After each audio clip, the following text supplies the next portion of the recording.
everyone. Thank you so much for coming this morning. Is everybody like mostly awake? Yeah. So this panel is, we have 11:30 start time, so we're very fortunate in this. This is one of the panels that seems to get a lot of questions, a lot of traction, and we are able to have a little bit longer panel this time than normal so that we can get all of the information and questions. I am your moderator, Mary Avery, and with me are some fantastic people with a range of sewing experience. So we're just gonna like pop down the table real quick, introduce everybody. I think the names all match in front. Yes. And those are some things with some of the name tags have gone missing. Yay! So, all right, here we'll start with Diana. Hello, my name is Diana, and let's see, I've been sewing for, thank you. All right. Hello, testing, cool. So I've been sewing for about 37 years, I wanna say. I think I did the math yesterday, and it's been like 37 years. And I like flat patterning more than draping. And yes, whoever said yes. Thank you. That is the correct answer. But yeah, love sewing, been doing it forever. Unfortunately, I don't do it for a job anymore, but you know, it's sometimes for the best. So. Hi everyone, I'm Alyssa Jackson. I have also been sewing for about 35 years.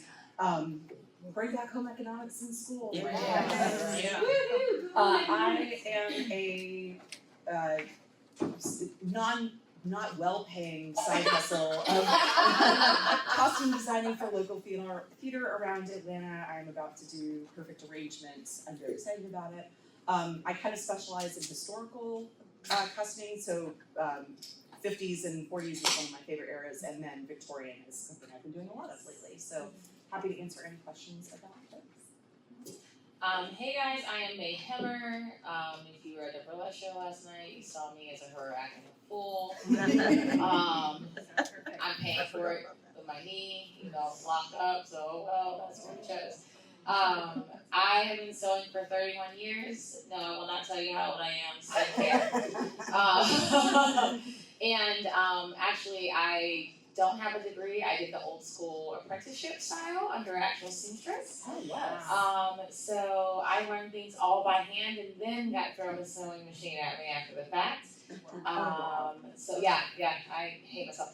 And arthritis. No, but I kind of specialize more in just general clothing, and I do a lot of historical garb. I work in Red Fair Circuit. And I do cosplay and stuff like that. And my favorite is like the 1800s, the 1700s. Yes. I love me some good 18th, 16th century. And so if you have a question about Tudor, Elizabethan, Georgian, hit me up. And I too, just like I heard Anna, I like regular patterning because draping is the devil. There's not enough wine in the world for it. I can make one thing. Either, no. Hey y'all, my name's Bobby Jo Nelson, and Bobby, can you do a little closer? of course. Hi y'all, my name's Bobby Jo Nelson. My accent's gonna come out because I'm tired. No. It's not on, so I'm just gonna use my theater voice and talk to the back of the room. Woohoo! There we go. So for the third time, in case you didn't catch it, my name is Bobby Jo Nelson. Hey y'all. So I started in home economics, woohoo, go public school. And started with a pair of shorts and a pillow that was an initial. And my interest is I just love historical fashion. So everything I do has a historical fashion tint to it. Like it might be 1950s Snow White, or it might be 1830s Wonder Woman, or I just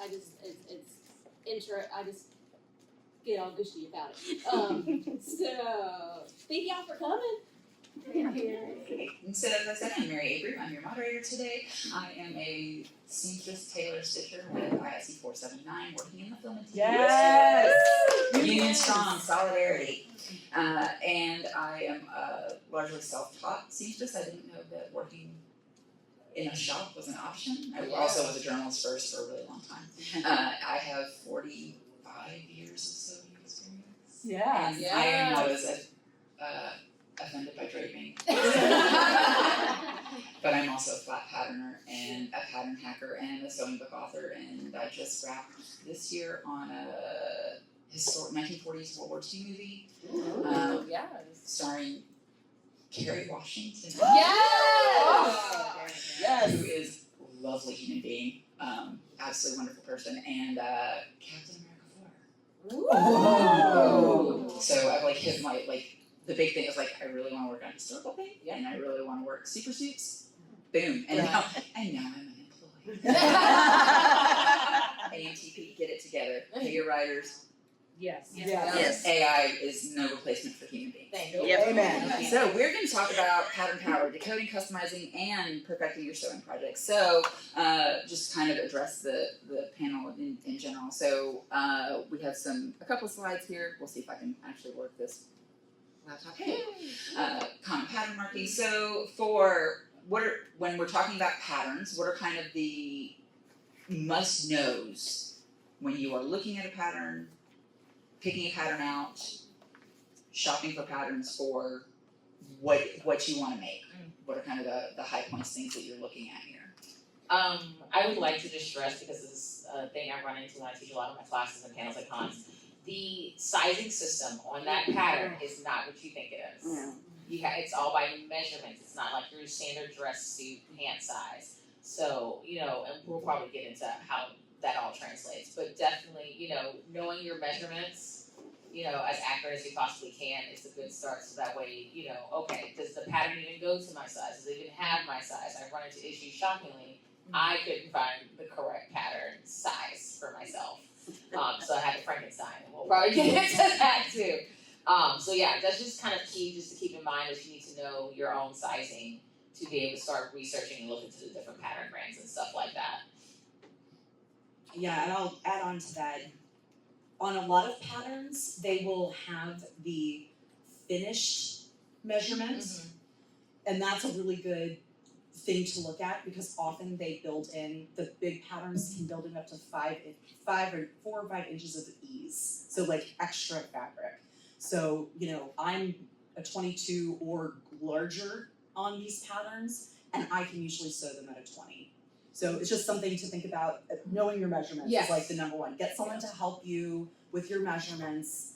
There's no shame in it, like just know what you are. And if you are wearing a girdle or a corset, take your measurements in that thing, because obviously it's gonna change either up or down. And Yes. so this is like one of the measurement sheets I used in college, because I have a BFA in costume design from North Carolina School of the Arts. She's bona fide. A fancy degree of sewing, I sew. But anyways, so yeah, I would like, if anyone wants to take a look at this, I can. Would you like us to pass this around? So Yeah, you can- I think I have it. Yeah. And we're happy to explain This- any you of can where mark- you okay. do these measurements Thank you so to much. later. There's a couple more. And I'm gonna throw just something about sizing. Again, it goes back to know your body, know your measurements, because one, you might get a pattern from a different country that their sizing is different. Way different. You may have a period pattern that the size 10 in this pattern is different than a modern pattern. So just don't, it will tell you the body measurements for that size, for that pattern. And just look it up and make sure that if it says a size 10, that it is your measurements for that country, for that period, so that's a. Yeah, because those seam allowances change with historical stuff Yeah. too. It's not as standard as you're used to, like a 5/8. Like some of them are like ½ inch, stuff like that. So it'll be very different if you start doing the historical route too. Sorry, no, you go. Yeah, and I will say just real quick too, measurements, they're not a judgment. Nope. It's just a number. It's just a number. And don't aspirationally sew. You will think you're gonna sew. lose weight or whatever, just sew your size. Like it's fine. It's can gonna always take it some in. time, you can always take it in. Let it go. It's way easier to take something in than it is to Yes. let it out. Yes. No, ask me how I know. Or even like I did when I had my children and I got a little curvier in certain spots, couldn't really fix it. panels inserts were my friend. That's the sexy wedge. The nice little sexy gore wedge that has no sense there, but now it does, and it will. Maybe it's the same fabric. Maybe Yep. it's not. Speaking of fabric, that's another great thing that you can see on in the garment description. They'll usually give you a suggestion of the kind of fabric that is good for these, because if you're sewing something where you're gonna need some stretch, a garment that is like silk or charmeuse or something like that, those aren't gonna have give. No. So make sure that you are buying the pattern for the right kind.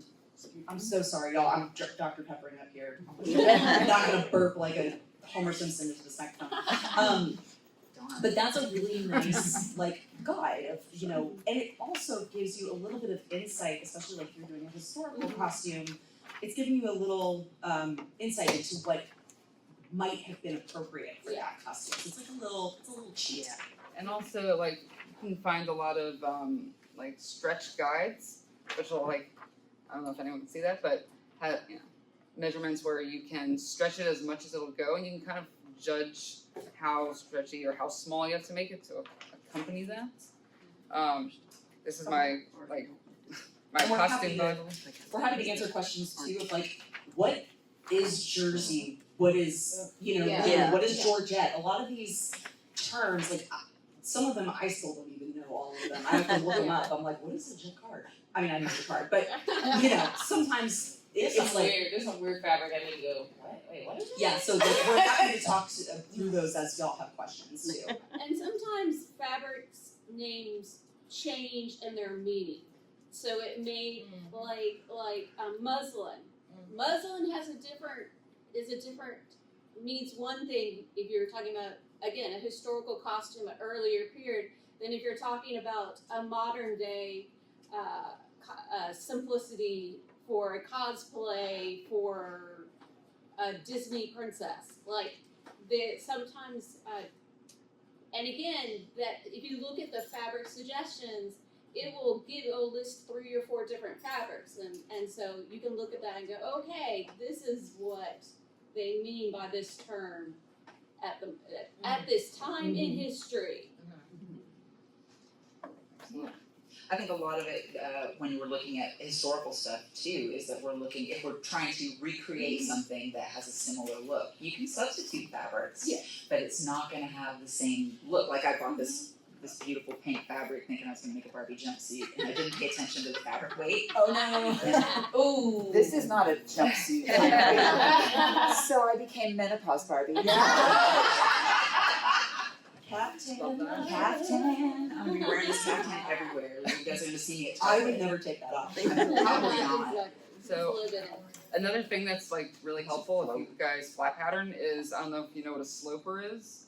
It's essentially the shape of whoever, your person. It's but flat pattern. So It's a 2-dimensional representation of your body. there you go. So I don't know if you can see here that it's essentially just it's a very plain basic shape, and from that you can that's a starting off point. You can do anything with that. You can essentially draw your design onto that almost. Yeah. But So do you? Have you do you have trouble finding clothes that fit you in all the places you want to fit? Yeah. So patterns are the same way. patterns are also I think all of them are made with a B cup. Yes. So if anyone is more or less than a B cup, it just never fits. Yeah, we can definitely. I think we'll definitely need to get into how to adjust for your body type, because I have a very short back, and that messes everything up. So yeah, there's definitely knowing the shape. If you don't, sloper is great to have, but if you don't have time for that, do it in a crappy fabric first. Go to Goodwill, buy some bed sheets. Yay. Make Absolutely. your garment there first, and then you can make adjustments. Because I always have to do extra pleats, or I have to shorten the back because I got broad shoulders and no torso. And the nice thing sometimes, if you do the pattern like the Goodwill sheet, you can make all your adjustments and do what you want, and now you can use that as your pattern for your fashion fabric. And your lining. And your lining. And so you only have to cut fabric twice opposed to 3 times. Yep.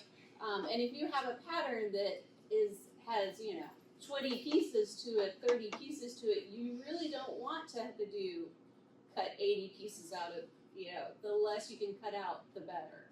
So when you guys are making my panels here, when you guys are making a mock-up, and I'm assuming you make mock-ups most of the time? Yeah. If not all the time. Yeah. Right. Do you make a complete mock-up, or do you pick and choose parts from what you're working on? For if anyone was at the Barbie photo shoot yesterday, Friday, I did a Victorian Barbie, and for that, I mocked up only the bodice.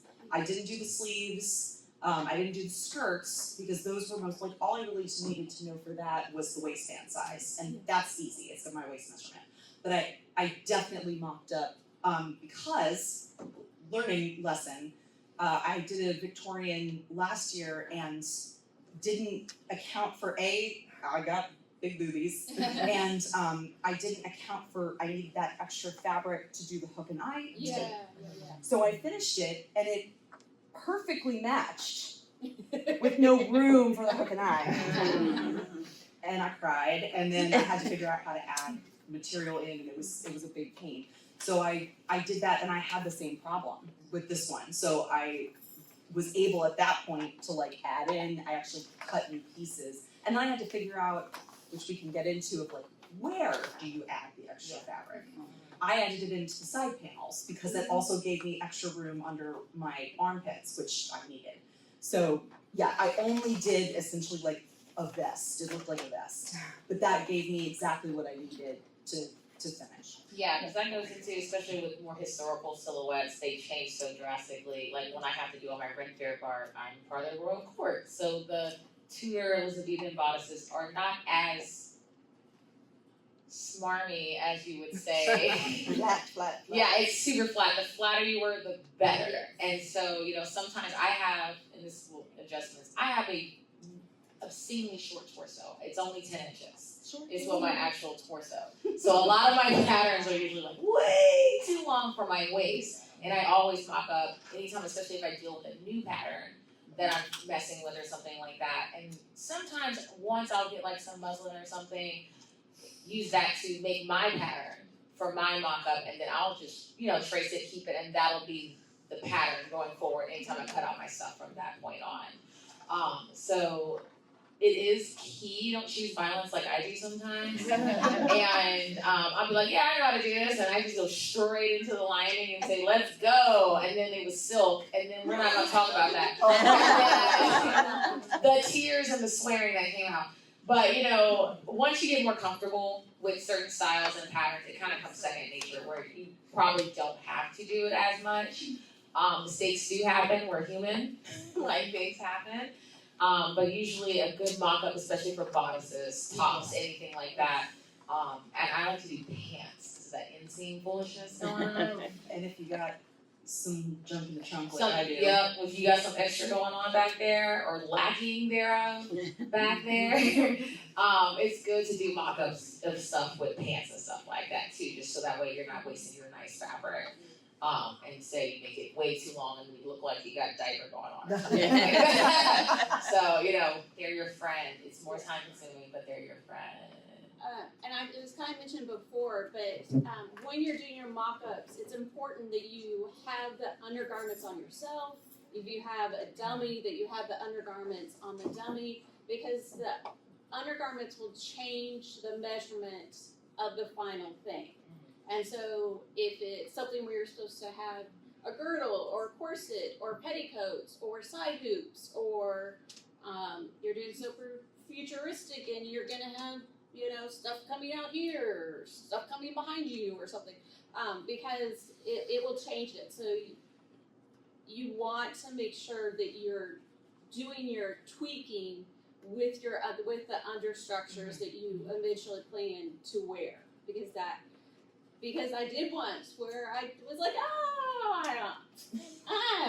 and then I couldn't wear it because it was too small, because I didn't take into account the extra waistbands from the undergarment. Yeah, I was about to get underpinnings. If you Yeah. get historical, any underpinnings with just like your chemise, your corset, your bum roll, or whatever, stuff like that.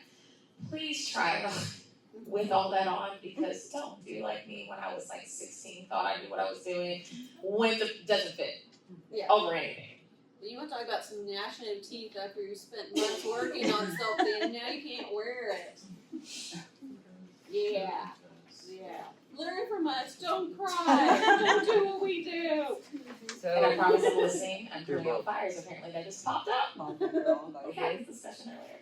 so if you open a pattern, I'm sure probably most everyone's like looked at patterns, but everything you need is going to be in the beginning, like part of it. Like seam allowance, there's almost always 5/8 in seam allowance for almost every pattern, unless marked. But yeah, I would absolutely recommend reading this and just kind of going through it. Even after 30-something years of sewing, it's still super useful, and you find different techniques and all the different things you could possibly want. So highly recommend. So we had a question back here.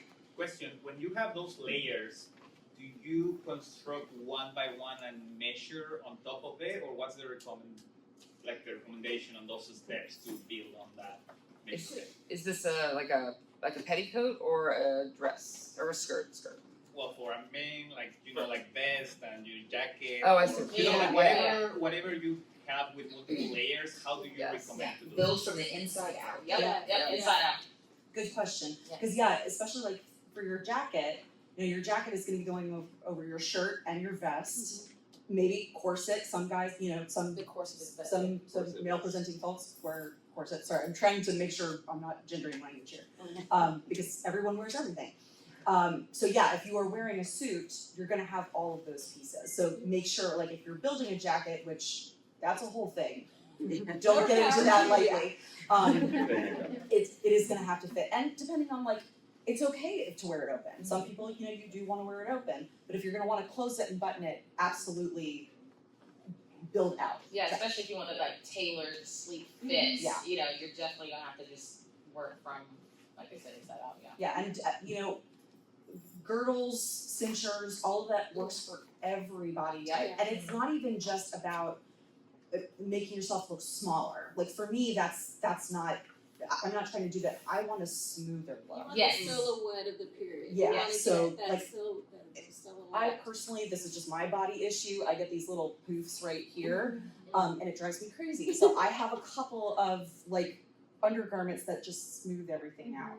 But that's just for me. So, but take that in, it's something to take into account. That does change my measurements. Just takes me in just a little bit. Right? Yeah, and that is something important to you to know about corseting and stays, is that anything that is heavily boned or structured is not reducing things, it's displacing things. Yeah. Oh yeah. Yeah, that has to go somewhere. This is gonna go somewhere. And it doesn't matter how thin someone is, everyone's always gonna have that little bit of flub at the top of the corset. Yep. Right in front Oh of yeah, the it pops It out. pops No matter over, how much. it's a little muffin, Yeah. Yeah, people worth it. little underarm muffin. And so also if you're working on a corset and you wanna just take it in just a tiny bit, it's oh, I'll just take in a quarter of an inch on each seam. That ends up being 3 inches and it's just it won't even close, so. Math. I'm Math, sorry, you lots of guys. Math is your friend. You're gonna have to And math. I think I'm it's so important sorry. to point out with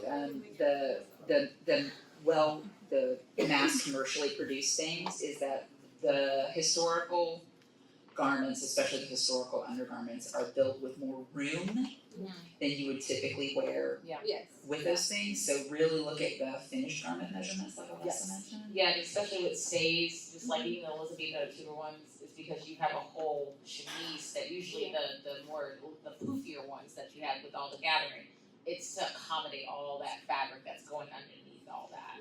Yeah.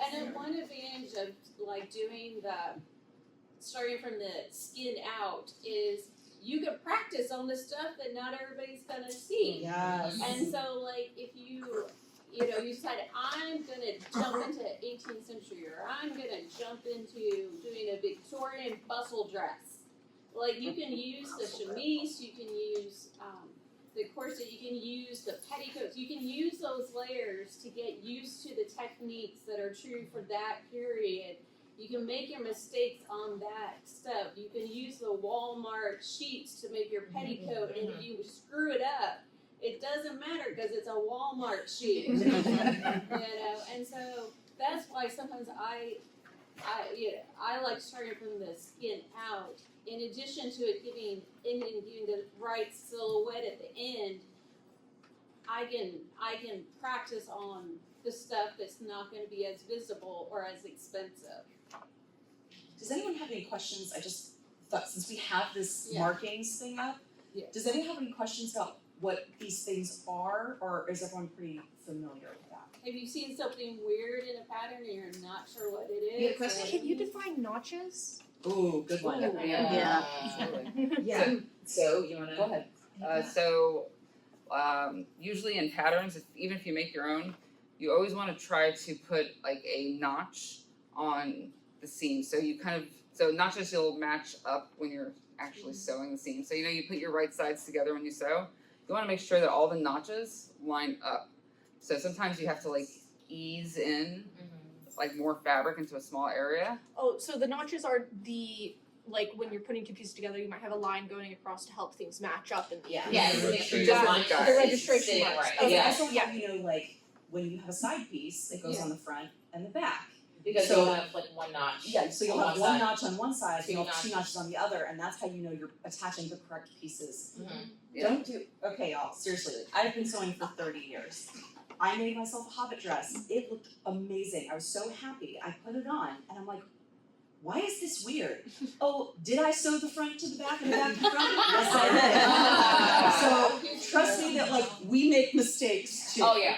Yeah, absolutely. And never cut fabric after 10:30 at night. Oh my god. My like college professor told me that, and I was like, and it was late. It was like during tailoring class, and I was like trying to like slam it out, and I was like, God, well, this fabric won't cut. I had new gingers, and I couldn't cut through it, and there was a pin in there that I didn't. Oh. And I ruined the scissors after like Oh. a week. So ever since then, I'm like, I try to live by that rule. Yeah. Oh, that makes me ill. Did you have a question? Oh, sorry. Anybody else? Any other questions about pattern? Oh, yes. I have a question. When we were talking about doing a mock-up and then using that as a new pattern, can you explain a little bit more what that would look like? Like you're making the adjustments or you're re-sewing it, and then you take it back apart and those are your pattern pieces? No, so typically when I do that, because you can get patterns that are fabric patterns, which are great because you can reuse it without, paper shredding and all that stuff. So essentially, once you do, if you're starting with a paper pattern, you'll see things that says like, lengthen or shorten here, or adjust here, something like that. I like to tape that up, get my adjustment that I need, cut it out on whatever cheap stuff I found at the thrift store, and then that's your pattern. Cotton's a lot easier to take a lot more abuse, and you can keep using it. But that will become your pattern. You don't really, you can take the pieces apart, obviously, to cut each piece, but once you have that completed mock-up, those are now your pattern pieces instead of the paper ones. Does that make sense? What I mean? A bit. I'm still struggling with understanding fit from a pattern. I think I can, Okay, I can help you. So what I'll do is, I'll put the whole thing together, and then if I have to like pleat up some fabric or, make a dart or something, those fit adjustments I leave in place. Yeah. Because then when I cut the new fabric, I've got that shape that I need. So you can take apart the side seams, like the pieces that you put it together, but any of the fit adjustments you've made, you leave in place. Yeah. The only difference is if, like, sometimes, and this might be getting into the weeds, but like you might have to make a dart. Oh yeah. So then you would take it apart and mark it like you would a pleat on your pattern. So then you're gonna pleat that because the curve, cutting it might not do that curve the way you need it to. It's getting a little bit technical, I know, but like you'll kind of figure this out as you go. And you'll make mistakes, and that's why you do it on a crappy piece of fabric. So then you might cut it and sew it together and be like, oh, this isn't curving the way I want to. Okay, I need to dart that in both pieces of fabric. So it's a little bit of playing, but a lot of times, like most of the adjustments you're going to be making probably are like lengthening and Yeah. and lengthening or shortening or widening up and your arm piece. Yeah. And that it's exactly, you would take it apart and then you use the adjustments you made For as those your new pieces instead of the original pattern, yeah. Does that make sense? Sometimes it's, Yeah. we were talking about this earlier, I wish I had something to show you, like sometimes you kind of have to visualize it or do it one time. Us talking about it can be a little bit, I'm also a visual learner, Yeah. but if that gives you the idea. Yeah. So I'm gonna pass this around because we're talking a bit about fitting. This is one of my go-tos, which is the Threads book, Fitting for Figures, and it shows a lot of these things and it gives explanations for this. I'm just gonna pass this around as long as it makes it back up. And like Please return it. And one of my go-to like materials is, I don't know if anyone's used a pounce wheel. Yeah. Is that the little, Yeah, it's like very Knobby. sharp. Yeah, Apparently they're also used as adult toys, which I didn't know. Yeah. But yeah, I was so surprised. You know what, I'm not even surprised, yeah. Thank you for scarring my child, Diana. I wish you could It's saw just but so you take like a piece of wax paper and if you put it like on top of like wax paper on your fabric, and you can use this pounce wheel to trace around your pattern piece, and you can do like trace your darts or any of your notches. You can do all of that on there, and then you can take it all Oh, yeah. and line it Yeah, over. little wheel and everything. Yeah, it's a little- I know that in the pounce wheel, like R and Kitty pounce. in the email discussion that I was watching this week because I was just watching what you guys were saying, I wasn't actually participating, just working. No one here uses the actual paper, no one on this panel uses the actual paper pattern, so everyone seems to transfer the pattern to something like Hell on Easy Pattern, True Grid, Yep. Swedish tracing paper, Swedish tracing. which are all, which is, it says it's paper, but it's not actual paper, it is a tracing pattern medium that you can crumple up, fold up, iron, mark on. So, I'm filthy casual. I actually do still use the paper pattern. It's a little tissue. I know. I can't get. can I talk about a toy that I have now though, that's really obscene? Please, May. As long as it's not. There's a thing called the Ditto, because I work for a fact dealer, Oh. and it's a projector. It's a program that has like 300 patterns built into it, and you put in your sizing, and it sizes it, and it projects it down onto your fabric, because I'm old and tired. I want one of these so bad. Are they good? Do they work? So you can get them at Joann's. They're like crazy. I I've didn't been pay for advertising, I've been hearing the advertisements over the. They're like $700-800. I didn't pay for them. So you can get them through FAF as well. It's about the same. I got to play test it when it came out about a year ago. Because my side gig, I work at a quilt show. Same. So we get all the fun stuff, and they've added patterns since, and they have a lot of. If you want to start with like just basic stuff, they have a lot of more mass-produced like McCall's and Simplicity and stuff like that. And then even Ditto has their own patterns and stuff, and you can adjust and play with it on their software to get your size, and it's pretty freaking accurate because that's why they had us testing it to see if it was actually worth what they were doing. So now I have it in my basement. And I will say too, if you want to go a slightly lesser, so this evolved, the Ditto evolved from projector sewing, Yes, which from there's some projector sewing groups on Facebook, you can follow it on TikTok. I have an Epson ultra short thread Yes. that I bought, and it cost me less than $100 on Facebook Marketplace. Yes. And it's great, I just used That's Adobe the- Acrobat or Illustrator. That's the only reason I got it, because I remember from back in the day, I was like, let me just see since I'm on the So button. getting back to One tracing question. mediums. Oh yeah, sorry, go ahead. Sorry, going along with the patterns, and Ditto does the changing of patterns. Mhm. A website that I use is called Sewist, Yes. and they will also take get someone else to measure you. Please don't measure yourself because it will not turn out right. But get someone else to measure you. You can go hundreds and hundreds of measurements, and then they will make the pattern. You design everything yourself. You can Yeah. There's design Does it. that cost money? is it It Lacala or costs like Lacala? $250 per pattern. Okay. Yeah, that's good. Yeah, It's- Bootstrap and that's Fashion does something very designed to you. similar. Yeah, so talking about sewing pattern, paper, tracing, if that's something you wanna do, and I do recommend it, especially, like, I have like 3 or 4 historical, bodice patterns that I use over and over again. And for some of those, like for like Truly Victorian, which is a very, very popular one, and I highly recommend them, their patterns are fantastic. They come on very thick, giant sheets of paper, so you're gonna need to trace them. If you cut them out, A, you'll ruin your scissors, well, A, don't use Don't use your fabric scissors. So I've become a really big fan of Swedish tracing paper. You can get it in rolls on Amazon, and it's like it feels like a weird mix of paper and fabric. Yeah. But it's durable. That's what I like about it. It's very durable, and you can also draw on it. So I like if I have something specific that I want to mark, or like I mark the folds on it. I can mark all my notches. It's just great, and it lasts. So like those I keep in with the original paper pattern, but then I have it in there, and then I know, okay, I pull this out. This is my measurements. Like I did that for this year. I pulled one out, and I was like, oh, I traced this like 5 years ago. I had to make some adjustments. But that's great, and you can sew it together so you can treat it like a fit garment. But it's also just for durability. Like the tissue, I have old tissue patterns that I've cut, and then I'm sad because they're fraying apart. Yeah. You lose the corners, you lose your notches. And if you really wanna use the tissue, I iron on interfacing on the wrong side of it. Yep. Oh, that's so smart. So for things that I use a lot, because there are a couple things, so when I find something I love, I'm gonna keep using that until it falls apart, or that I don't fit it anymore.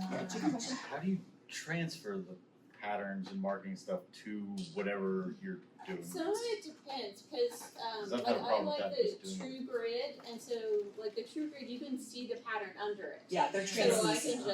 can just see, Okay. it's dark enough that I can just see. But it's Yeah. so that Other like things, there's marking pins, and you do the whole lifting it up a little bit, and Yeah, because Yeah. that's kind of what I was doing with my pattern to my paper.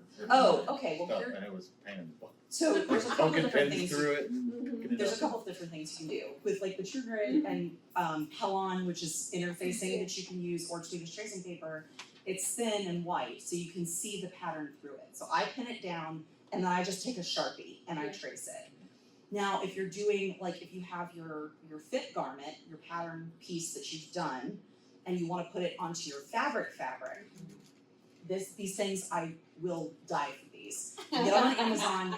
They're chalk pens. yeah. And they come in a bunch of different colors. So I have there's like a pink, a yellow, and a blue. And so you use that and you just trace around it, and it leaves a chalk marking behind, which is enough for you to cut out your pattern, and it lasts long enough so that you can like your notches will stay, all that stuff will stay. You can also do pleats with it, which is what I really like it for, because I hate thread tracing pleats. it can iron off though. Yes. So don't Don't do your entire And then- thing. Yeah. and then it's done. But yeah, I highly recommend those pens. Like I cannot tell y'all how awesome they are. Yeah, I But love the friction we can pins also too, yeah. does that answer your question? And with the wax paper, like I was talking about before with the pounce wheel, which I thought I brought one, like the wax paper will not iron off, or like the wax Oh, stuff. yeah. So like when you pounce it, you just have like a little tiny dotted line. I mean, it's very small, and it should be on the wrong side of the fabric, so you never see it. But that like will last Right. forever. Yeah, and it usually comes in like red, yellow, blue, and whites. And like I would say, set up a system for yourself of like, your first round of alterations is like, or the very basic is red, and then the next round is like yellow. So you kind of have an idea of where it's going. How dang smart is cool. that? Yeah. I never thought of that. I think I would that as well. I think you may have just saved me from Right? Yeah, and I was saying like the friction pins, if you use those as well, they do iron away. Pro tip, learned from my screw ups when they first came out. Test it on your fabric first. Yeah. Don't put Sharpie on your actual fabric. Yeah, no, sure. And like the friction pins do iron away. However, it depends on your fabric sometimes, because sometimes it will leave a residue. For instance, I made some hakama. I marked all my pleats. I ironed everything. I had these weird little light pink lines Ghosted all the way through. all the way through. So now they were striped. So, always test, even chalk, because I had an incident with a set of stays. I used chalk instead of supposed to wash away. Spoiler alert, I still have blue lines to this day where all my casing Be is. very careful with blue chalk. Just, and it wasn't even the old stuff. It was like the newer ones, and I was like furious. So at least nobody could see it. But like, just pre-test your marking stuff too before you go on a marking spree, and then you're very upset. And sometimes you can, so if you have something where it's not gonna show through, I do a lot of folding of stuff, and so I'll do it blue.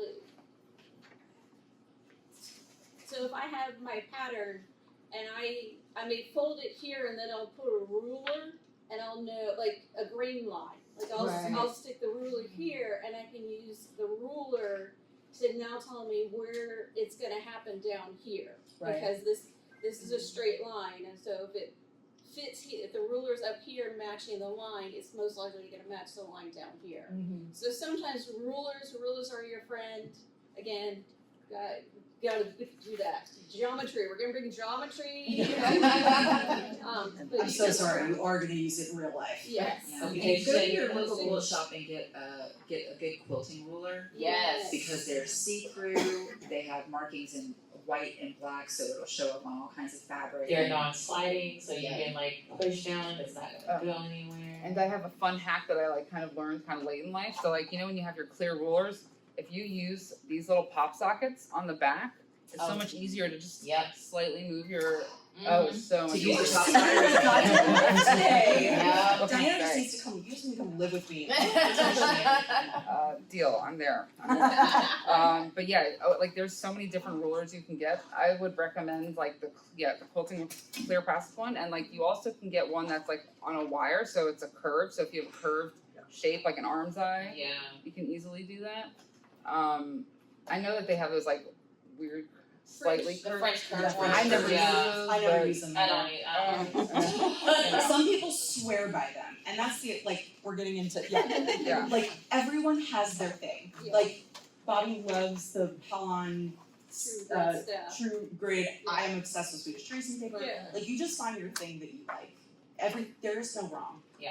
And like Diana was saying, you can use this stuff in your kitchen, like wax paper, parchment paper. Yeah. I use to stabilize slippery fabrics Yeah. because then it just tears right off. Yeah.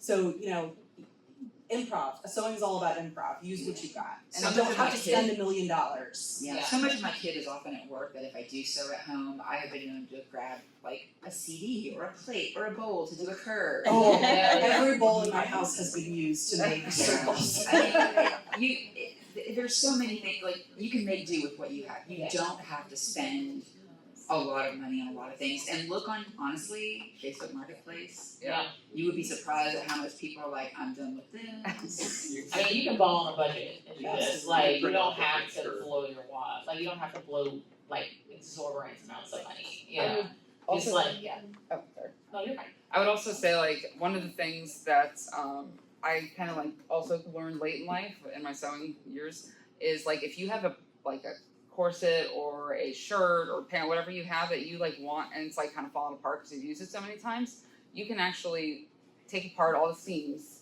lay it out, and like trace it on paper so you have that like And piece pattern, forever, and so you can always Yes. keep like making more of them.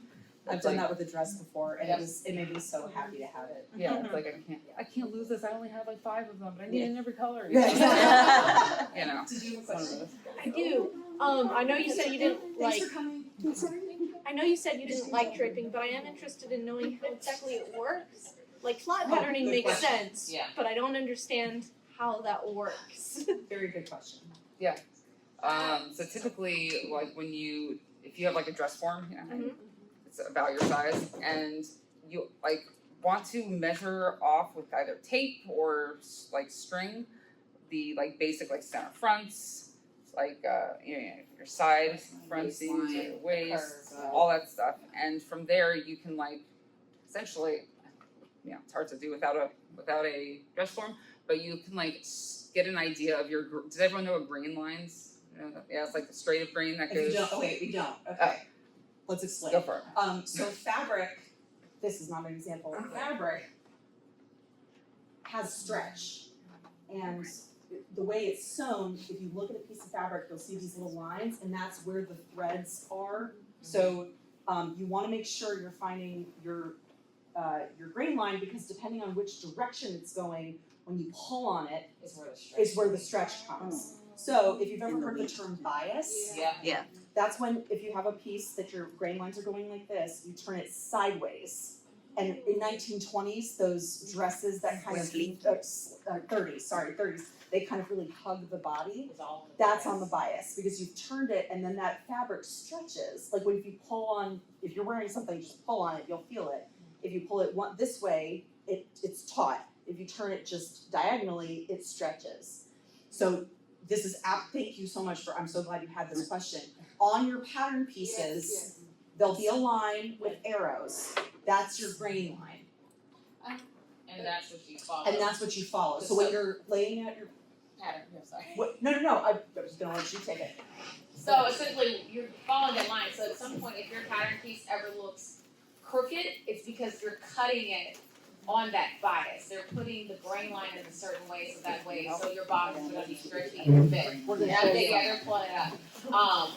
So if you've ever played with bias tape, it's made because it's on the bias, that's why it's so stretchy. And that's why it can curve around when you finish things. Yeah. Okay, we're gonna show you, I'm so glad. That's like pulling it back.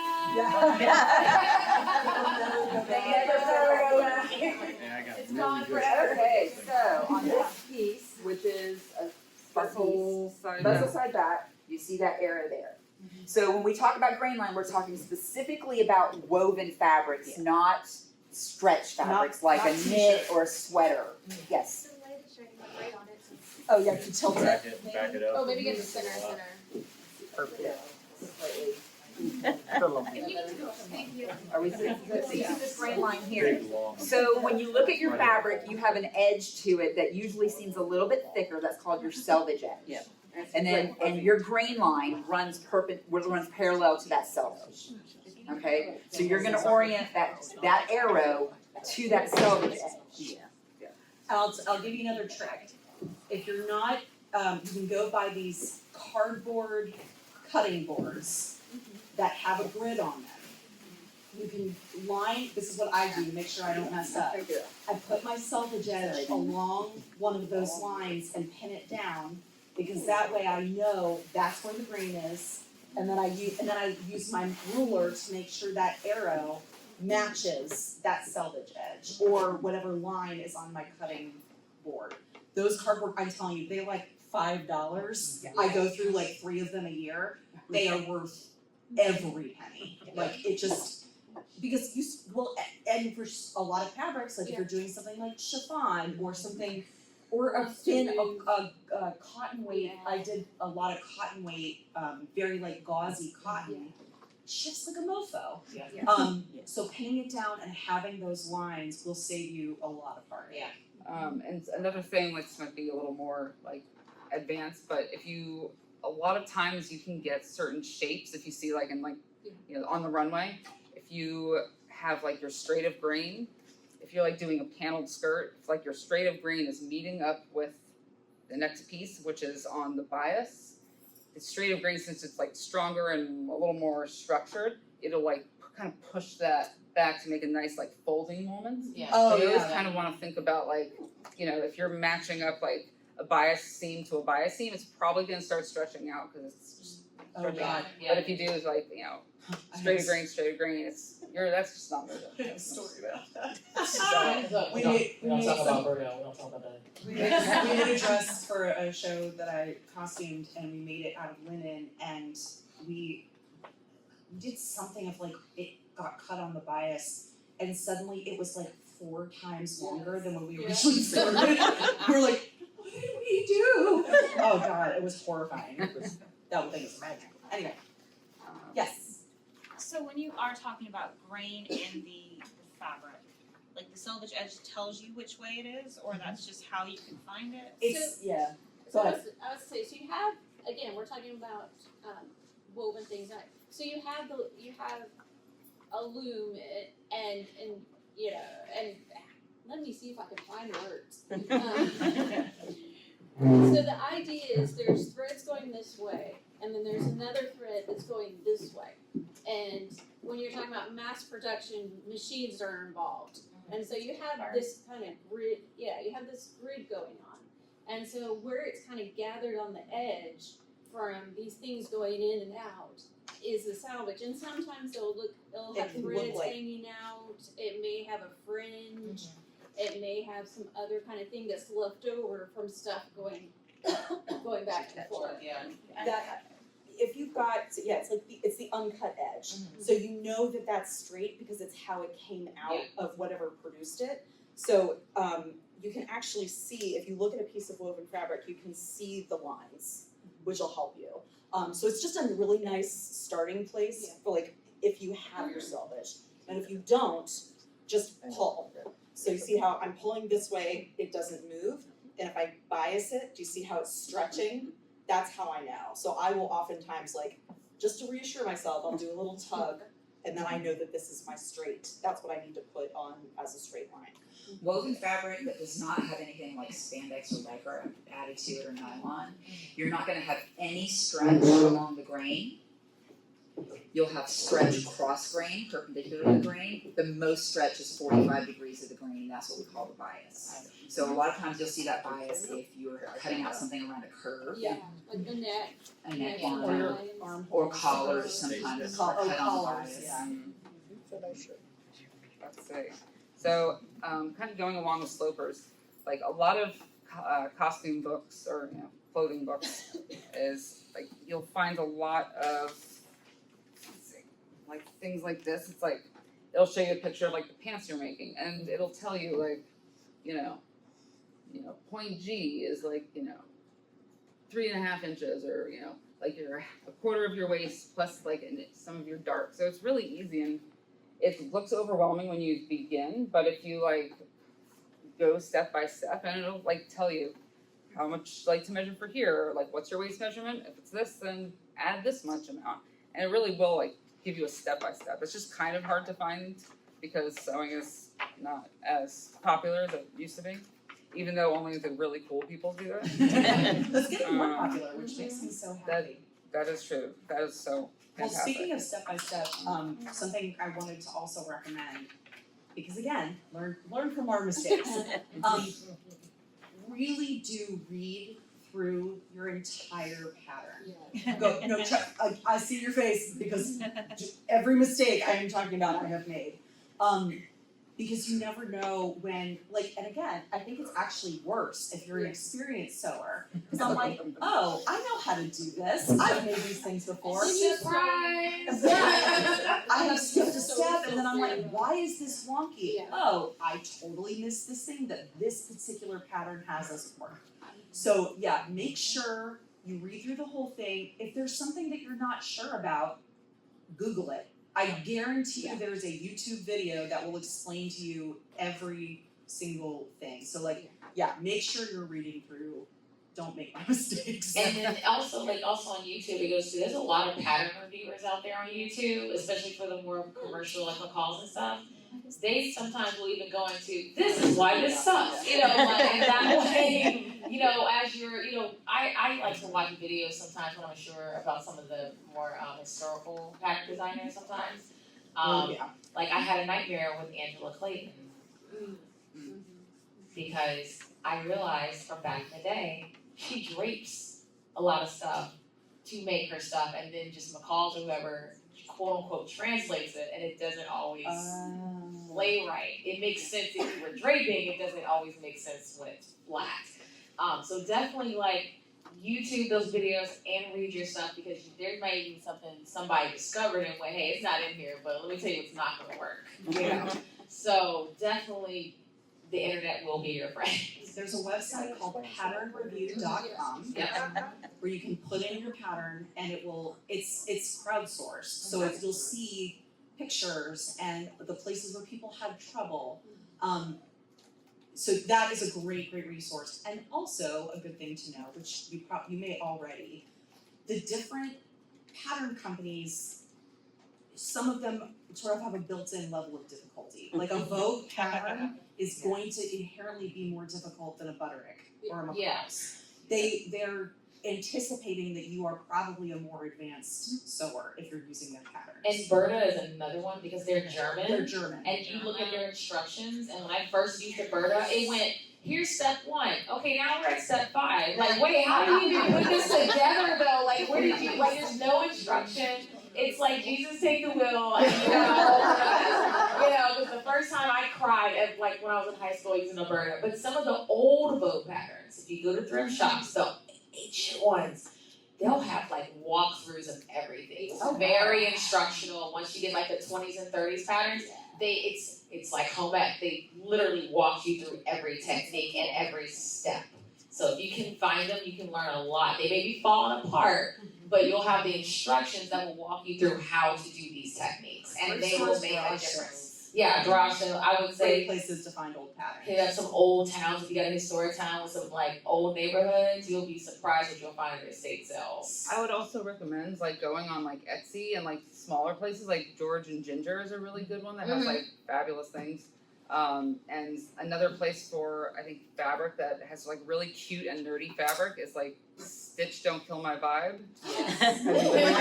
Yeah, like I got like a cute like Lisa Frank penises fabric that I made into a swimsuit. Oh my god.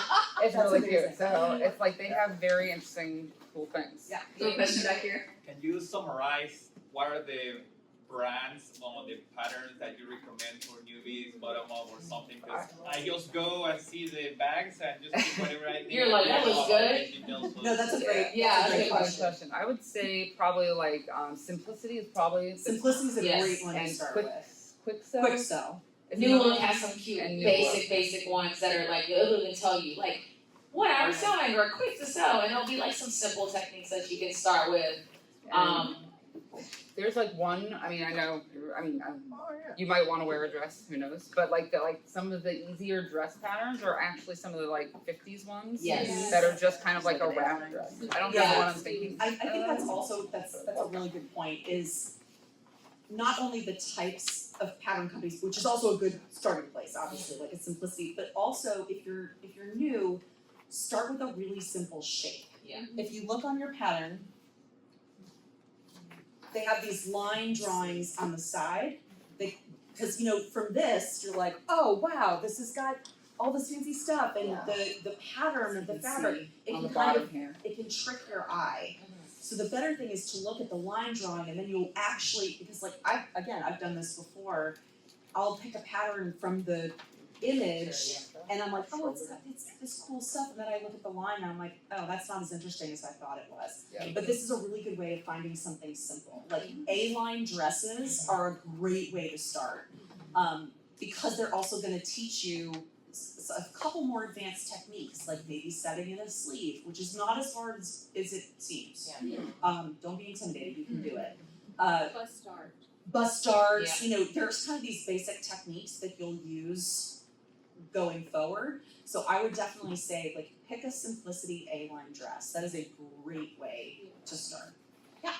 Also, Jolie Knight, she does plushies, but she literally has some that are set aside to teach you to sew up to her pattern. Oh, cool. Yeah. And she lists like these are the techniques that you are going to use, and it may be a plushie, but you're using darts, you're matching curves Yeah, with absolutely. Anything that'll teach you. JolieKnight.com. Can you spell that? CHOLY, Knight as in a knight in shining armor.com, and she has a ton of geek patterns that are free. Cool. Oh, that's great. I love that. Like 2 weeks ago, she released all of the e-delusions for free. You said that was .com? Jolie Knight, CHOLYKNIGHT.com. She also has an Etsy with other patterns. So like once a month she does free patterns and also a paid pattern, Oh, nice. Okay. and extremely well priced as well. Another question back here? Okay, let's talk sleeves for Yeah. people. All right. Let's get into it. Who are like challenged. How do you not sew them inside out? Oh my god. okay. So this is where your pattern markings are going to save your life. Notches. Let's talk notches. Most of your sleeve patterns, especially with the big ones, they are going to give you notch markings, and there'll be a notch marking on the bodice that should match with the sleeve piece. I feel like there's a And so, like That triangle. there'll be triangles that'll Yeah. like pin here. You can also, what I always do, because don't ask me how many times I have created 2 left sleeves. Yeah.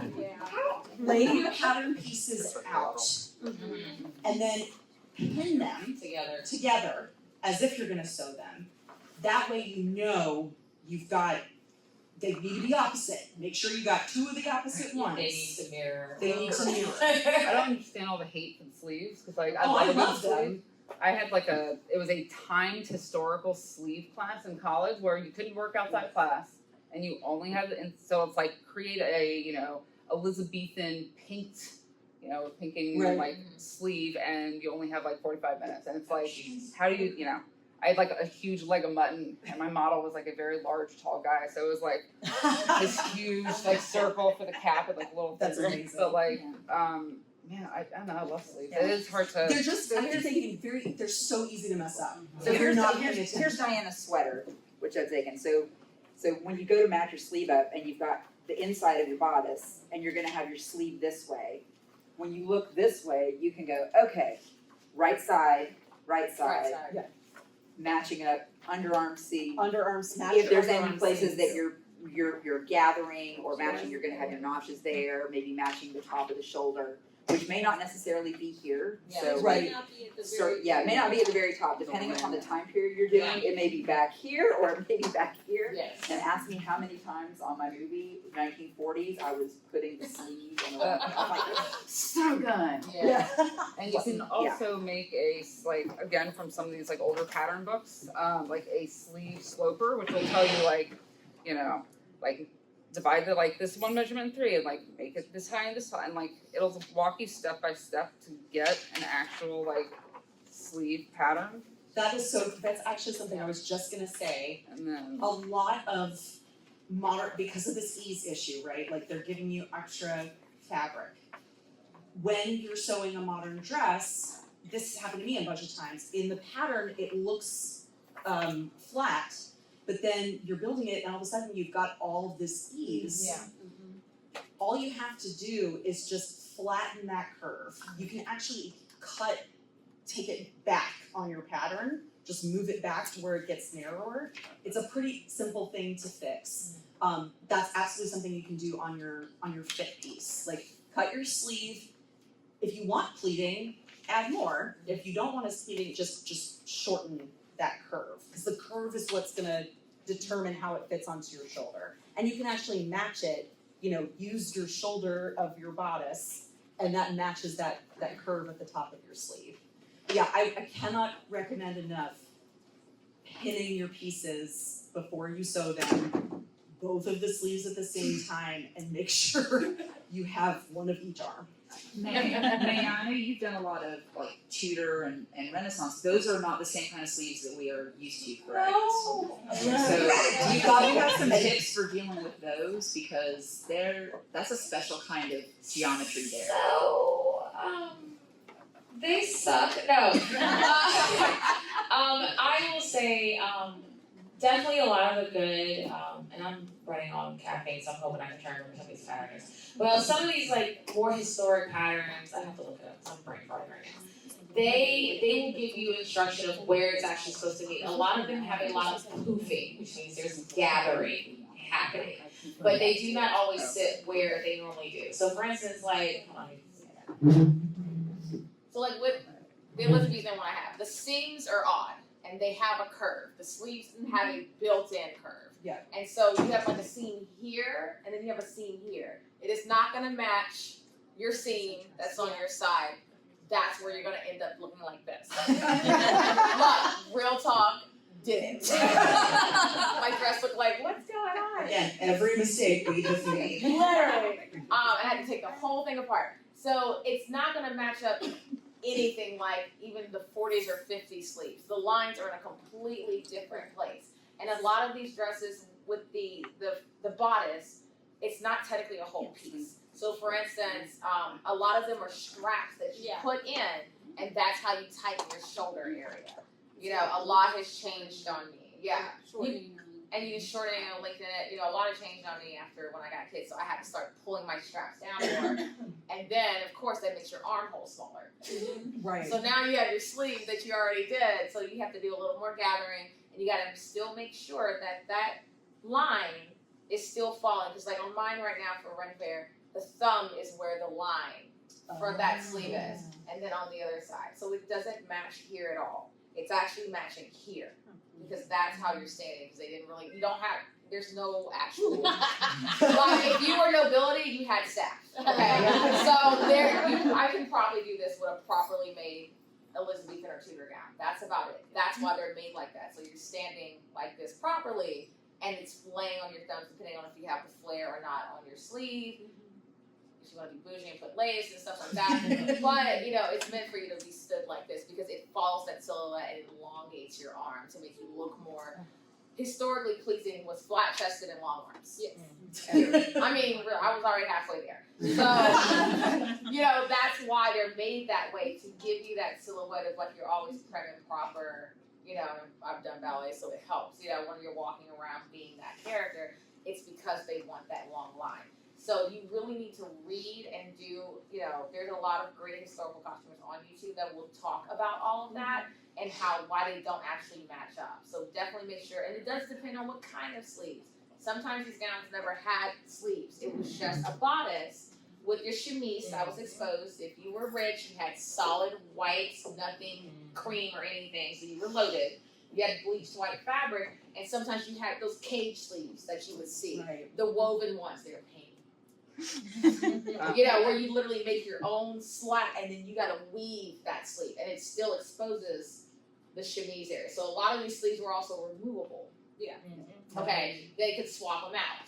You know, that's why a lot of what we have left from that era kind of didn't happen all the time, because they would gut dresses. Oh yeah. Your sleeves were interchangeable, your underskirts were interchangeable, your bodice was separate from your overskirt. There was a lot of flip-flopping around. So those sleeves are gonna change up, and they usually tied on. Us, for ease at Ren Fair, a lot of us choose violence and sew them on instead of making them removable. It also depends on what part of the country you're in. Right. You know, some of us do wanna be able to take our sleeves off. That's done by different ties and ribbons and hooks and eyes and stuff like that. You still gotta play it just like you were sewing it on to make it match up, so that way you have the proper silhouette. So definitely read through it. Do not think of it as a modern garment, because the seams are not meant to line with the bodice, because often they were removable. And I would also like kind of to piggyback on that. One of the books that like I'd highly recommend if someone's looking to kind of start flat patterning and have it like that step-by-step guide. It's called Fundamentals of Men's Fashion Design. It's like from the like 70s. Even though it's menswear, it still gives you like a sleeve, like pants, a vest, and I mean, I think it gives you a jacket, goes that far. But let's see, A Guide to Tailored Clothes by, yeah, I can, hold on, let me see if I can. It's like Masaki Kawashima. Yeah, that sounds good. There are a lot, I have to say too, in terms of books, like, there are so many great Japanese books. Like, they really do some great, and beautiful, very simple pieces. And sometimes Humble Bundle will have a bundle of PDF books that include some of the ones that you all mentioned. Oh, that's great. I think we had a question over here. Yeah, this is kind of a beginner question. There's no judgment. Everyone starts with beginners. We all started somewhere. Whenever I pin, I break my needle. How do I not? Oh, okay. Don't sew over pins. I repair sewing machines too at my boss's shop, as well, a repair shop too. Please, as you're going, pause, remove, keep going. Okay, and they also actually do make these really cool alligator clip looking things that we use them in quilting, and they have seams allowance on them, there's little lines. So it will just run gently next to your foot, so you don't have to do that. I do loving those. Actually, I like the clamps more than pins. Really, I use pins usually on my mannequins now. But you can have the clips. It's like, okay, this is a 1/4 of an inch seam. This is this. This is that. And you can do that so you're not using pins if you're prone to being a speed demon like I used to be and just keep on going. You know, and this is where I'm gonna go with you. If you sew over pins constantly, you can actually mess up your needle bar. Okay? And then you can bend your needle, which will start hitting your needle plate, and that's a whole other issue you don't want to get into. So if you ever hit your needle plate because you're hitting that, it's gotta go somewhere. Like it's gonna either break or it's gonna bend or something, and you start hitting your needle plate, what you're doing is chipping that metal, and your fabric's gonna start getting caught on your needle plates. Okay, and then you're gonna be like, why is it not sewing right? Because it's literally missing parts over it. I've seen somewhere we had to try and shave it back out, and then we were like, you know what, never mind, you just need a whole new one. Because that's, I don't know what she was doing. But, you know, it was so messed up, it was just chunks missing out of it. And she didn't understand. You can also throw off the timing of your machine Yeah. when you hit a needle. So I learned sewing over needles. That's what my mom taught me. And in 20 years of teaching, I do not teach sewing over needles. There are too many things that can go wrong that are just not working. I may still occasionally do it. Oh, it's all the And I time. will tell you something that helped me a lot. And when you get into pinning, you will have 100,000 opinions of what everyone has. Again, It's what works for you. What works for you, but what has worked for me is I get they're glass head pins. I like the white ones. And I don't pin this way. I pin sideways. Yeah, that's what I was gonna ask. Like, how are you Yes. pinning? Like, Because parallel or if you perpendicular? pin sideways, when you pin this way, you're creating bumps in your fabric, and you may end up with more fabric like from your top on the bottom than when you started. So you're gonna get a better seam if you pin sideways. Like a line, like it's a pre-seam, so to speak. Right. Yeah.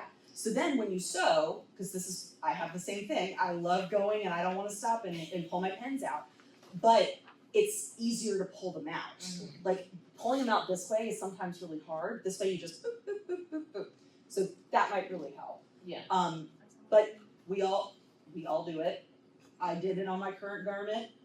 I have one time, I'll tell you the other disaster that can happen. Somehow we had messed up our machine so badly that it hit the foot, broke the foot in half, and it came this close to my eye. Ooh. Yeah. So yeah, you can really mess things. Yeah, like so, because when I sew, I don't I will say, I tell people, do as I say, not as I do. Okay, I do get guilty where I'm sometimes like, screw it, let me just, because in like, you know, I don't want to put it.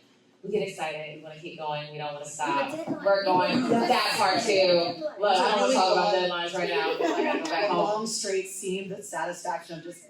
Yeah, but you gotta think longevity. It's like sometimes, I treated my husband treated me for our 10-year anniversary. I got a nice machine. I don't do that anymore now because, I've seen horrors come through, and on my old machine, I was in a rush and wasn't paying attention, and I jammed the pin that I hit into my plate. So then I had to slowly raise the needle bar somehow, then had to figure out how to get it from unhooked on the foot, had to pop the foot off, and it was jammed up in there. I had to get pliers to somehow get it out, and then I had to take it to the shop, like it was done. So, you'll find stuff that works for you, but just do not get it as close to your needle. That's my only thing with that. So you can still match everything up, either using their method, or the little clips like I was talking about, because they still hold everything nice and even without the bumps. Yeah. And it kind of gives you that little leeway too on that side for where you're seeing us. That's a great question, and again, do as we say. Yeah. Look, we're all doing the bad thing. Yeah, we get a little reckless sometimes. So this is another thing that I kind of like found out later in life. I don't know if you've seen these, but like if you have a lot of bits of fabric that you can't throw away because obviously you need every scrap. Of course. It's like these little put your fabric in here and you wind it up. Yeah. And it's like if you get like a banker box, and they fit so nicely in there, and it actually keeps it. You don't just have a storage unit like me? I used to own a costume shop. Like I, built costumes for Washington D.C., like the Kennedy Center and the opera. But I really had to downsize when you move into like a 1-bedroom. Yeah. Yeah. And if you're a quilter too, you use tons, like you never throw away fabric. Yeah, I literally- are the best fit. I have color coded bins of just fabric. And see, I used to, but then I realized that because I got guilted into it from other quilters, and then I realized that I never used them, so I just gave everything away. No. I did not. Yeah, I did not. I can't do that. I'm in the middle of like Marie Kondoing all of my stuff, and You're like funny. No. it's been like it's like, does it spark joy? I'm like, but everything here sparks joy. It's like this tiny thing. I need this. I'm like, I've never seen this, or probably won't need it, but I gotta have it. It's like That's the thing my husband made. He's like, I bought my wife a house finally, so that way we could stop having a storage unit. Spoiler alert. I still have a storage unit and my basement. Yeah, it's pretty bad. We're now empty nesters, and I mentioned to my husband, like, maybe we should like look for a small. My husband's like, you can't move into a smaller place. There's no room for all your crap stuff. Yeah. So that's You had a question. Tell us what that is called, what you just showed us. This thing. Yeah. It's a fabric organizer. There's a couple different sizes. There's small ones. There's like pretty like big ones if you have like bigger things of fabric. No matter how much fabric I have, I always try to just squeeze it onto this. But yeah, you just like. I use comic book boards. Oh yeah, those those are around comic book boards. Oh yeah. Yeah, because it's archival and it doesn't leach into anything. And comic book. I saw it on the internet, so it had to be good. I use comic boxes, long and short boxes also are great for pattern storage. Because you can flip through them like a card catalog. Oh, Yes. Good question right here. Have any of you ever tested like patterns, mock-ups for like dolls or bears or stuffed animals? How do you downsize your pattern? Oh, downsizing that? So there's a little thing called patterns already for dolls and but the thing is like once you start, working with certain like if you want to do like a little 50s slim doll for like what are they, American Girl dolls or something, that's after my time. But you get used to it, so you're like, okay, I know this is the shape. And it goes a lot quicker, but you gotta realize it's now you're doing a technique that's smaller. So you kind of simplify stuff a lot when it comes to stuff like this. Now, if you're talking about just shrinking in general, so my son wanted to match mommy, and he wanted a doublet. Spoiler alert, they don't really make doublet patterns for kids. So I had to take a grown man and shrink it down. So that's a lot of math and a lot of trial and error. It really is. I wouldn't recommend trying to downsize for like a doll. You can do it for children, obviously. But even if you can find the doll patterns. So I think like Simplicity back in like the 80s ones have a lot of those that still are around. I think they still might have some too. That you can actually modify once you get like the base pattern, and you can still do cute little doll stuff like that. Just know it's probably a little more simplified technique-wise because of the size that it is. But the resizing itself, I choose violence, and I do a lot of physical like drawing. I get the pattern, I draw the pattern on paper, then I start doing the math to take it down, and then I use my muslin to cut all that, then I try it all, So because the dimensions are going to be a lot different, especially with historical stuff like that, the way you have to have that silhouette still fit, but on a much smaller body. And I mean, we don't have the time now, but there's a lot of great YouTube videos, there's a lot of great books on how to resize down like that. And But I say think too for at work, a lot of times what we'll do for things like that is we actually drape that. Because it's good. If you have the doll, if you have this stuffy, it's a lot easier to drape over something like that. For one, it's not going to complain when you pin it. And that's probably the only time draping I think is acceptable is on a doll. You just lift it and be like. I kind of had an idea, and this might be crazy, but if you have access to like Photoshop, I wonder if you could scan the full size pattern piece and then just shrink it's got the measurement. Yeah. So then you just shrink it to like if you know the doll's measurement, you just shrink it down and print it out to the size you need. That's what I would do. Yeah, And you can also get like half size or quarter size like dress forms, like doll size dress forms. So you can like the right scale into it. ones. Yeah. Yeah, that's for, like perfect. But draping scale. might, Be if the it's not too hard, if it's not a complicated piece, I don't think it would be that hard to drape on a doll. And actually, it would be probably a great way to learn. to start the draping process, yeah. You don't have to buy so much expensive material, Exactly. you know? And Choli Night on her Etsy has a lot of dolls and doll costumes and like clothing and Are you employed by Chili? Are you sponsored by? I love her stuff. Just And she even lets you like sell stuff from her patterns. Oh, that's nice. She's cool. No royalty. Alright, I'm okay with. She's doing it for the art. She's Like, like a cool right? person. Legally in the United States, patterns can be there's no such thing as an end user Yeah. licensing agreement with patterns in the United States. Other countries that is not necessarily the case. So legally, you can make and do anything you want with any pattern. Very cool. I mean, that's just. So let's not. I might be married to an attorney. Should we like open up the floor? Are there any more Yeah. questions or? And you can ask us literally anything, if you have a specific project that you're working on and. Yes. Go back to historical costuming.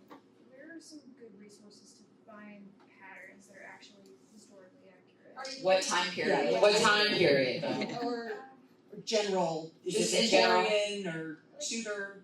20s, Edwardian, and kind of historical, like Renaissance. So American Duchess actually has a really good book that has some really great resources, everything from skincare, hair care, and clothing. They're actually really good. There is another woman. There's the Isabella The Pryor. Tudor Taylor is another one. Isabella Pryor, Pryor Tire, who largely does Victorian, a little bit leaning into the Edwardian. Truly Victorian, which does Victorian and Edwardian. Yeah, And a little bit. She might, Past Patterns is also another site that I've used that has patterns. Lots of different historical, they go a little bit up into, more advanced, older time period, earlier. Janet Arnold, Yes. the School of Historical Dress. And so some of these things are gonna be of varying degrees of difficulty. So Right. I would not suggest that a new sewer use anything by Janet Arnold. Right. Because those patterns they're not graded patterns. They're basically grids Yeah. that you enlarge based on your measurements and go that way. But really a lot of stuff, like even in the American Duchess book, she talks about how in the 18th century and prior, a lot of that stuff, the sack dresses, the round gowns, the Italian dresses, you're gonna do a lot of modifying it while it's on your body. Yeah. And taking that in and adjusting those seams because it's just the way those garments were designed and sewn. It's very close fitting garment. So like right now, like a lot of our clothes, like modern clothes, we got a lot of room. And that's not really the case for anything really prior to from Edwardian backwards until Regency. But that's a beautiful, beautiful time period of very comfortable, simple, easy to wear clothes. So I cannot stress enough how much I adore Truly Victorian. And because not only does she give incredibly detailed instructions, and sometimes the illustrations aren't super detailed, but the instructions she gives you are great. She also helps you pick the pattern pieces that are gonna fit your body correctly. So for this last dress that I made, it was I made an M for the bodice front, but then I made a G for the bodice back. Yeah. So she actually builds in all of those things for if you have a short back like I do or broad shoulders, they will fit you perfectly without you having to do a lot of work. Her patterns also go up to, she's got an amazing size range. I think they go up to a 54 bust, which is really great. She sources, she tells you what she sourced the pieces from, which are all actual historical garments. I love her. I have not made a piece from her that turned out badly. I'm gonna get real shirty for a second. Do not buy or sew anything from Reconstructing History. No. Let me tell you. Run fast. I made that mistake. The amount of money I wasted on patterns. They're so expensive and the For it to not work. the instructions are terrible. and the pieces just are not good. Like They're not they don't flattering. match. They're They're What's it awful. called? What's it called? reconstructing history. Trash. I had an entire writing habit like that I wanted to do 18th century, film presenting writing, and it just was it was a hot mess. I wasted so much time on it. And it's like the only 18th century writing habit pattern. The only one. And I was Someone just needs like, to go out there and start making some 18th but century another patterns. good reference as a person that like specializes is she's on Instagram. It's Dames a la Mode, and she has a lot of knowledge and she's a lot of costume that's period, and she will guide you and tell you where to go. Her YouTube is just a wealth of knowledge from her degree, and she can point directions too that may not be as known, maybe just like as broad. Yeah, it's more like niche, I should say. Yeah, so if you are looking to sew something that is not a gown, Victorian-ish era, I like this book. There's also a gentleman on Instagram who does Victorian Edwardian menswear. His Vintage Bursch, B-U-R-S-C-H-E. Love him. I bought his book when it was still only a PDF in English, and it was worth every penny, absolutely every penny. Because, I will say if you are looking to, depending on your figure, so if you want to wear something like this, but maybe you have a curvier figure, you'll have to do a little more modification to it than otherwise, but it's fantastic. There's also, if you can find them, some old Berta style historical patterns, especially for traditional men's style clothing that I absolutely love, including a Napoleonic. Yeah. That's a great base for doing anything. Regency, sorry, my brain just kind of went. No, it's fine. I want to say one last thing because I know we're getting kind of close to it being time.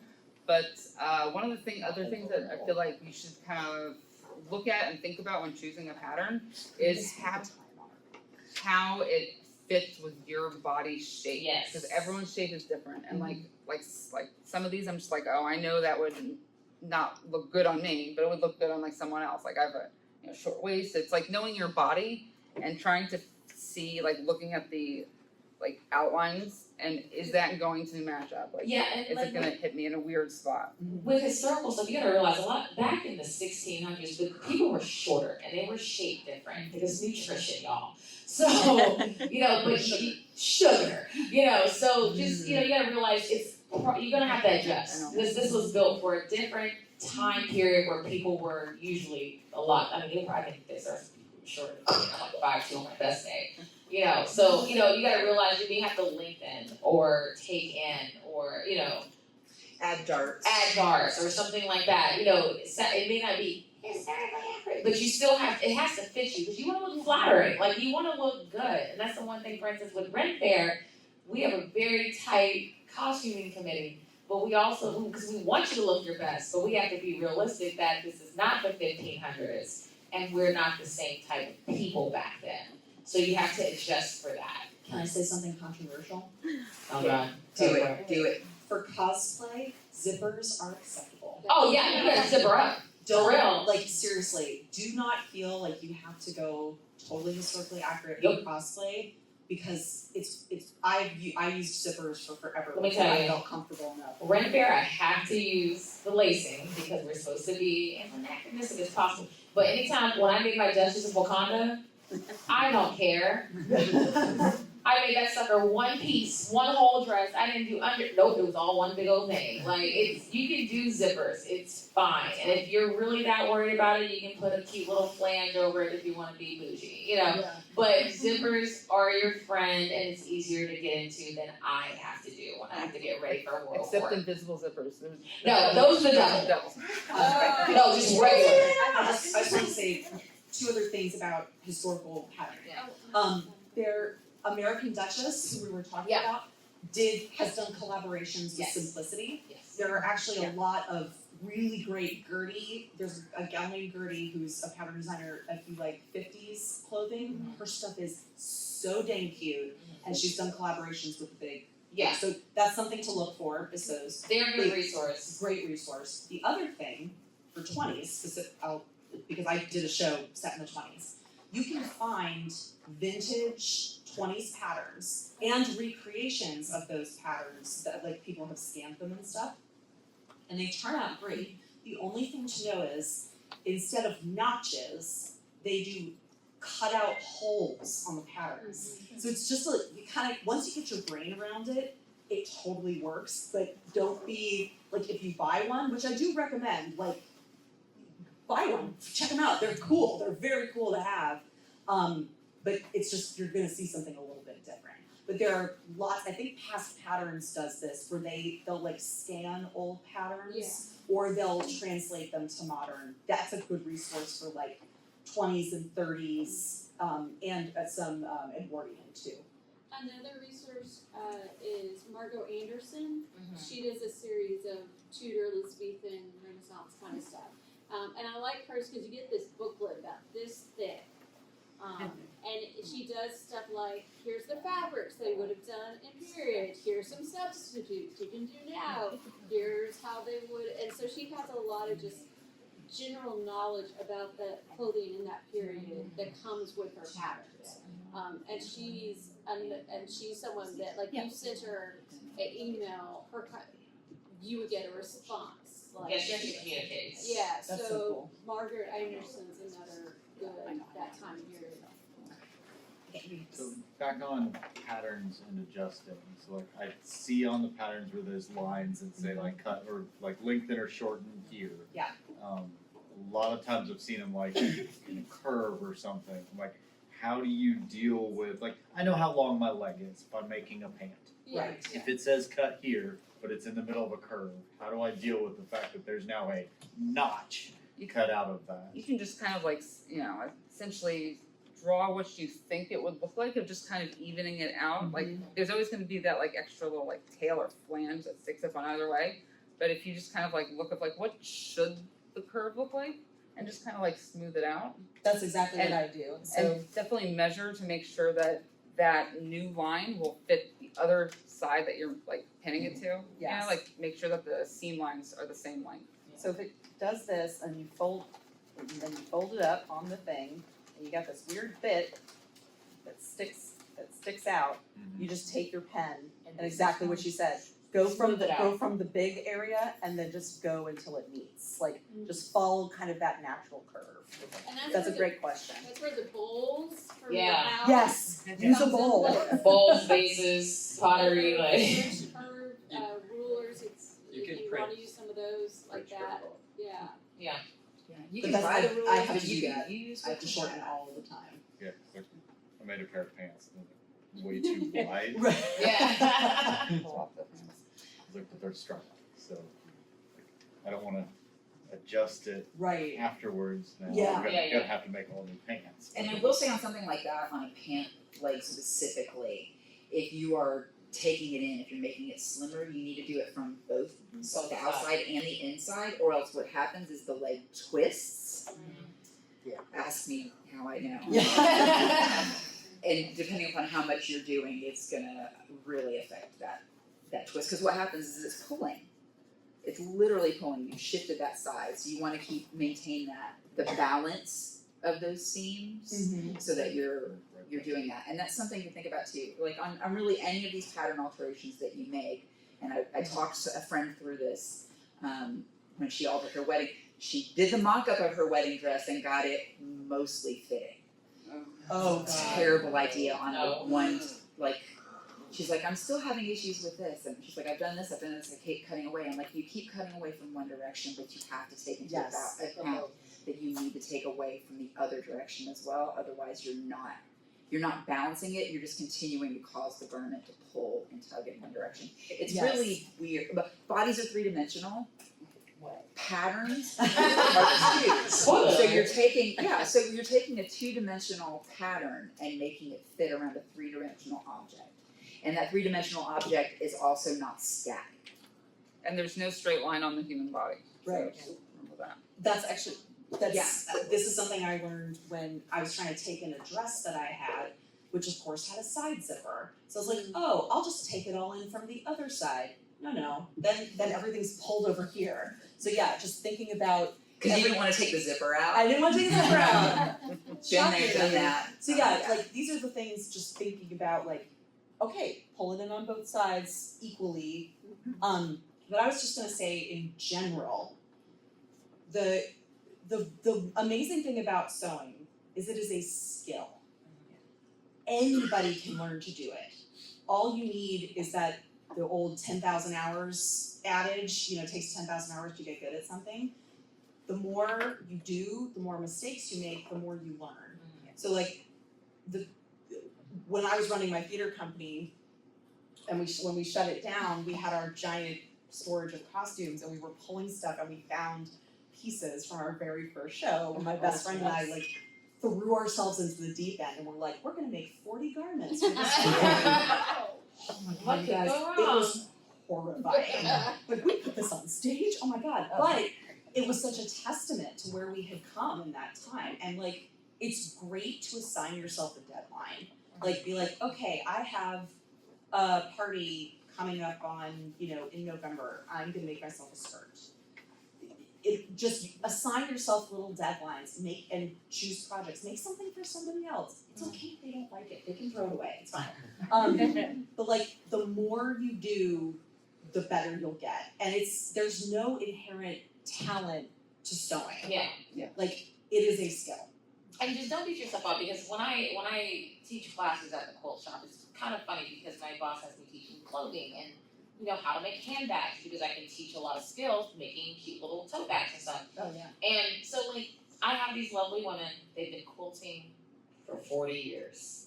And they think they can do whatever they want. And then as soon as they get to their first shirt, they're cursing, they're swearing, they say this is terrible. I don't know why I can't do this. Well, it's a different type of sewing. So even if you're used to one type of thing or one type of era or one type of something in that skill set, there's always somewhere to grow and learn. You cannot beat yourself up, And, for me, for a lot of people I taught that made clothing that went into quilting, I was like, thank God. Squares, triangles, and rectangles. The end. I just have to put it together. And it's easier for us to regress, so to speak, to do something simple. It's refreshing. Yeah. Where people come from the other side, they just assume because they know how to use their machine, do all this stuff. They were like, okay, now you're gonna have to ease it in. What the world is that? What's the bias? I said, your bias tape, but what does that mean? You'd be surprised what you learn, so you can't beat yourself up. Yeah. You're going to learn something new. I constantly learn something new. Yeah. That being said, what classes would you recommend or a place to take classes for basic people like me that also does this for fun, for Dragon Con? Check with your local quilt shop. Yeah, check out your local quilt stores. They Your don't local teach. maker spaces. Yeah. Where do you live? Here in Atlanta, in Oh. Midtown. Oh, There, there's a place in Pont City Market called They're not there anymore. Oh No. They offered There basic was. classes. Atlanta sewing. But yeah, if you Atlanta Sewing Center Atlanta has Sewing classes. Sewingmachine.com, which is now up in Alpharetta instead of at Auburn Drive, they have classes. I'm not sure if Melanated Fabrics is doing classes or not. They're here in town-ish. right.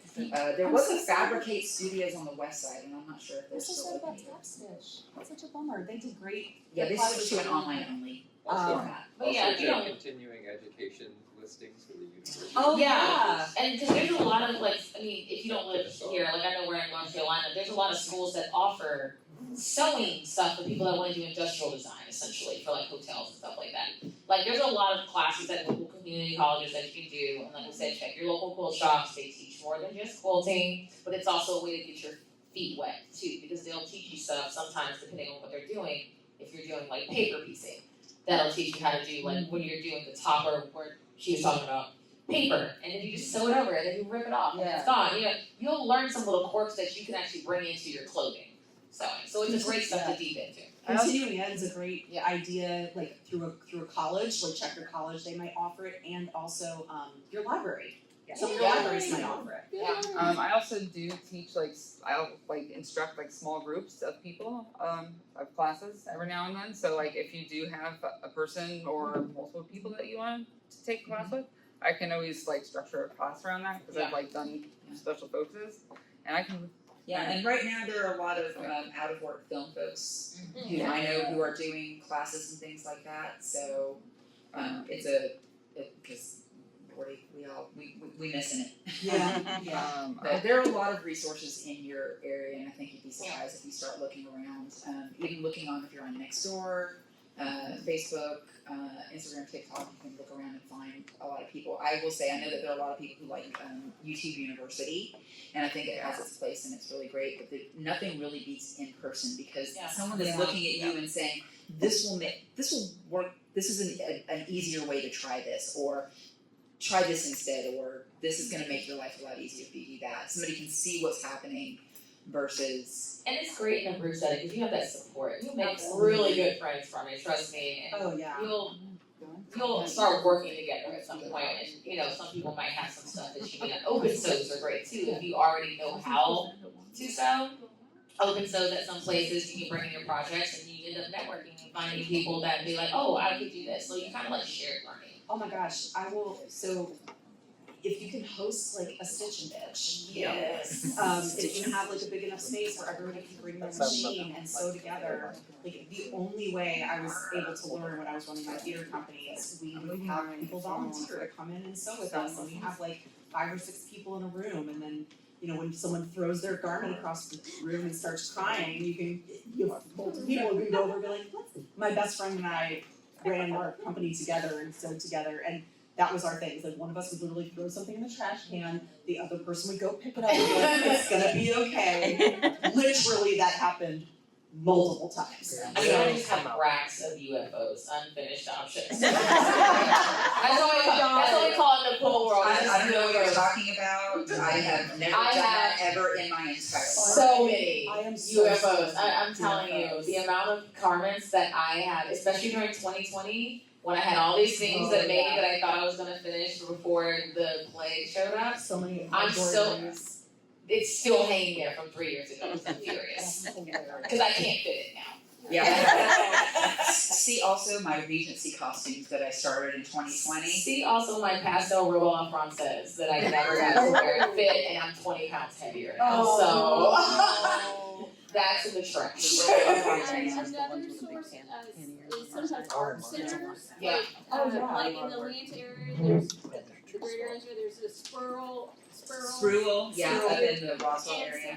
Art centers is sometimes if there's an art center or community or something like that, they'll offer classes and such.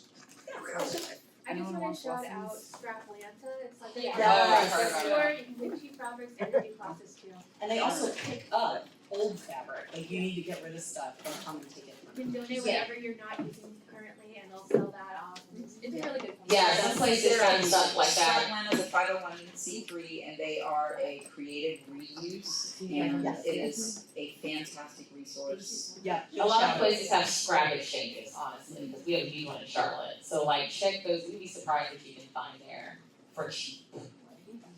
Any other questions? I think we're kind of wrapping up.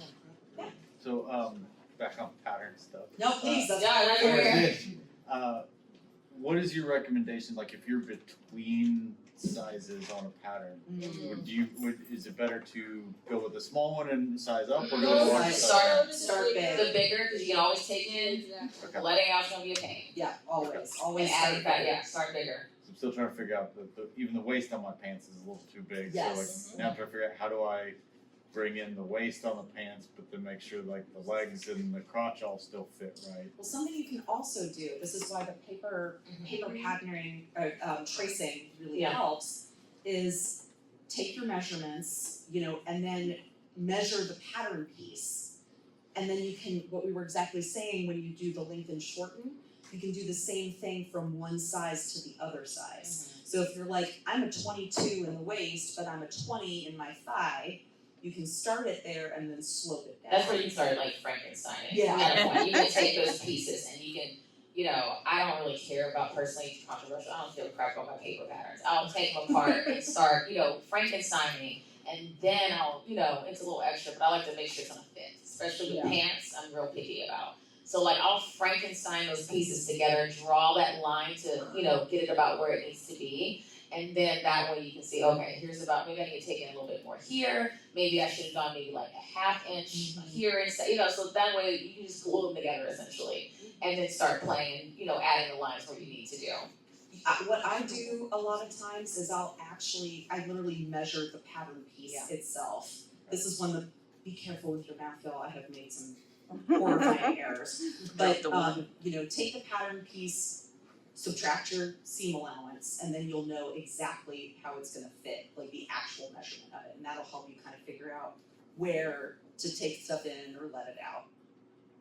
But really do watch your math and remember your seam And allowances. some of that is gonna be, the more you sew, the more experience that you get, the better you'll be at being able to make those tweaks. So like when you're blending, so if you have one size in the waist and one size in the hip, you can either make the bigger, make the size that corresponds to the biggest one and then take everything in, or you can do like they're saying, and you're gonna just blend those lines so that you're just gonna kind of gradually make that seam go from, say, from here, but you wanna get over here and you're just gonna kind of gradually, you don't wanna have it like be straight across.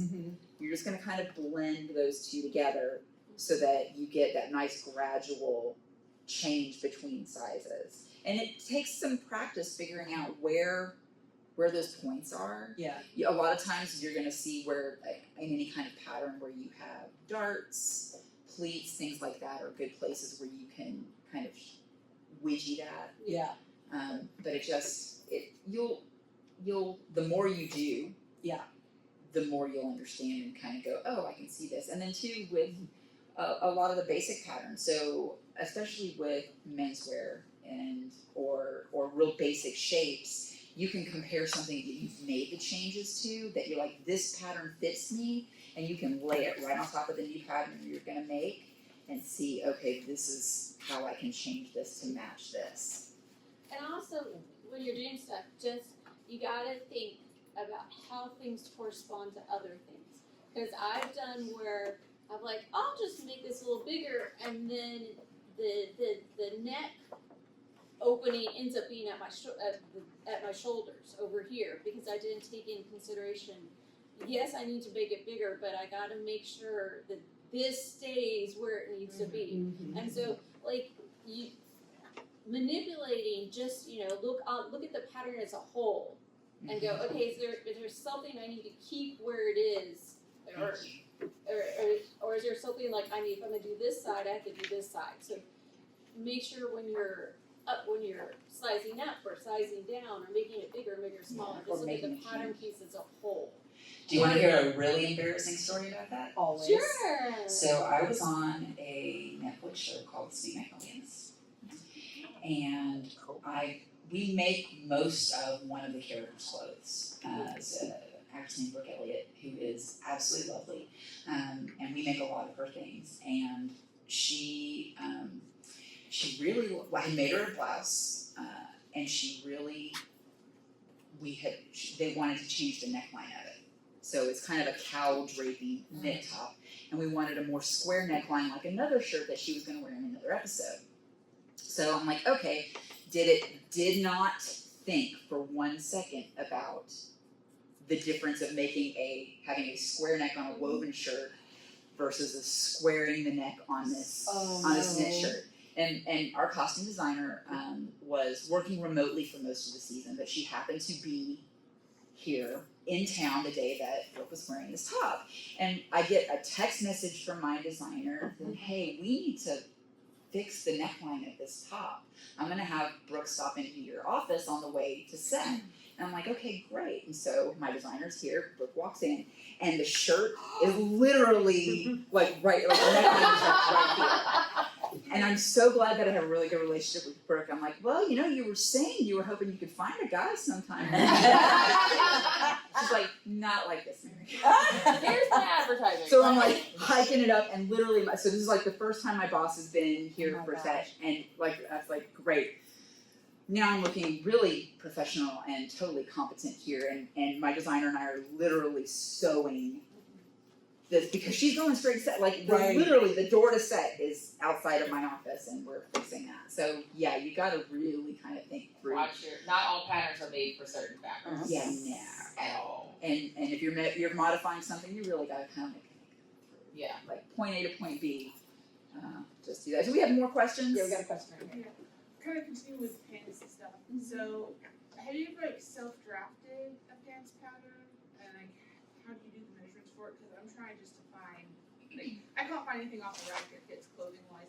Patterns have been awful, like the worst camo you think, all the creases. Oh, They're yeah. just like, I have not made a successful pair of pants, and it's beyond frustrating for both woven and stretch. So, any help there? Oh, I hate that Diana's gone because she's like the expert on that. Yes. There are several different methods for flat patterning pants. I will say this, is I work for a really fantastic, my cutter fitter on my 6888 is one of the most talented. She's been working in the industry for 40 years. She did Charlie's Angels and everything. Like, Oh, wow. Yeah. She did the first.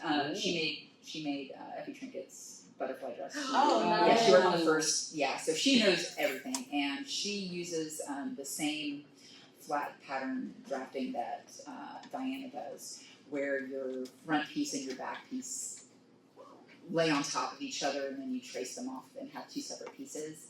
And it's all about the measurements. It really is 100% about the measurements. There's a lot of math involved, but it's not hard math. Okay, because you're basically, I have to look on my phone and see if the link pulls up over here, because I have it saved on another device at home. But you basically, you draw lines and you measure points, and it's really, it sounds more complicated than it really is. I found a guide online and I tried doing something like that, and then when I made it, it was awful fit. And I'm pretty good at math, so maybe I might read some. It might be, I will say, I love the internet. I love the internet, but there are a lot of people who are giving sewing and patterning advice. And I see them pop up on Instagram, or like the 2 minutes a month that I end up on TikTok because somebody under my age sends me a TikTok that I have to look at. I'm sorry, I watch TikToks on Instagram like everybody else my age. So, and I see things and I'm like, oh, that's really interesting. That's a way of doing it. But you really, I think I'm very particular about who I will take sewing advice from. Yeah. Like these folks here, like hands down, I know their experience. I know the kind of stuff that they do, and for me, that's really kind of where I am. I can always learn stuff, and there are plenty of people who are different ages, different experience levels that I can learn things from. But I really look at their finished work, and I'm like, those seams don't line up. There are things that look wavy in the way it's sewn, and I'm like, this is interesting, but I'm not sure how well this is actually gonna work and hold Does out. Vogue, do they do a slipper for pants? Because I know they do for They have the bodice and the skirt. I don't know And if I'm they do not for sure if they pants. have this. So something that you might be running into, something I would check, because this is pants for me, I have this issue, is the rise. So that's from your waist to your crotch, that measurement. And that measurement can mess up the camel toe area. So I would try to get some pretty detailed measurements of your body. Like, have you done like all of those measurements on yourself? At one point, but. Okay, that's what I would do. So get your measure. I don't have my measuring tape with me. Normally I do. Okay, here. This is, and you can get somebody to help you with this, but you gotta be comfortable. It's like, and actually, you know what? I'm gonna make this even simpler. Do you have a pair of commercially made pants that fit you the way you like? So I have in jeans, but not in like stretch That's- pants, so they all be gusset in there. Right. Jeans will work. You can do what we had suggested to you before. You don't have to take them apart. You can literally lay them out so you see the seams and trace it. I turn them inside out and Yeah. put one leg turn it inside the inside. other. Yes, and that And way then you've got your like pattern piece and you know that those fit you well. And then I would even measure that garment. So like find the seam and like take it from the bottom and wear it Up up, to where- and that way you know what your rise is. Okay. Because what I've run into, what you're talking about with the like, the bagginess and all of that, I did that these poor guys, God bless them. Menswear is not my forte, I will admit to that, but we had like ones that were like down to here and it's a mess. So that rise measure is something I always make sure I take, cause that can really make all your And if you adjustments. can, like you're saying, get somebody you're comfortable with, because they'll be a lot All more up in accurate if there. you're standing up straight. I always tell the guys when I'm doing an inseam measure, I'm like, you get to hold the top of the tape. Yep. And you gotta get all the way, you gotta get get up in past there. whatever's there, get up in there. Yeah. I've done it so many times at this point now that I'm just like, this is more uncomfortable for you than it is for Right. me. Do you want But yeah, something to fit? I would say take those jeans and try with that. Yeah. And I would say with, you know that that's for your woven fabric, that's gonna match. If you're doing a stretch, you need to be sewing it with a double needle Yeah. machine. Because if you don't, even if you're using an overlock Yeah. machine, there's still a hard seam there that's not gonna allow for the stretch. That's why you need both. That's why you need both. And so that might be also a problem, is because the stretch is pulling, but that seam is holding it in place, and that'll cause bunching. So that's like on the like front rising where. There and on the curve around going around your thigh. Okay. That might be where you're running into some problems with woven or stretch. That's unfortunately, there are a lot of machines that do double needling. You just have to look like, and I'll tell you we gotta wrap up, unfortunately, I gotta scoot out here, but I collect vintage machines because I have not found a modern machine yet that works as well as my 70s Kenmore. Yeah. They're made of metal, they're practically indestructible, and they're simple. Yeah. They're built simply, they don't have computers inside them, so like, they're not gonna mess up in the same ways. If you maintain them, they'll literally, I have ones from the turn of the century. I have a that sold. featherweight. I have a 50s Singer featherweight that I use for. Yeah, my primary machine's an 80s Kenmore. But then, Perfect, yeah. you're in good shape. Yeah. So it may be able to double needle. So just check. Is that just like where you have like, it's just the two needles, two threads on top, and you just have the one bobbin? Yep, Or is yes. Yes. Okay, yeah, I have one of those. I have the issue that like it bunches up and like. It's tunneling, so you have to adjust your tension. Yeah, that's that's a probably a tension tension issue. I've played with all the tension, I've still have Okay. You may need to take it in and get it serviced. Yeah, that's the other thing. Yeah. Especially those. And those double needles come in different widths. Mhm. You need to find the width that actually will work best with your machine, because some of them need to hit the bobbin at just the right the just right width in order for that thread to pull up and not do that tugging that way.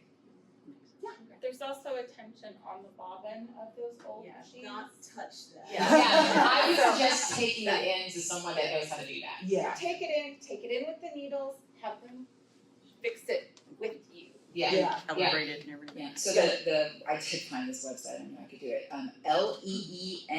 LEENAS.com, and she does have it in different languages, so depending on the language that you speak.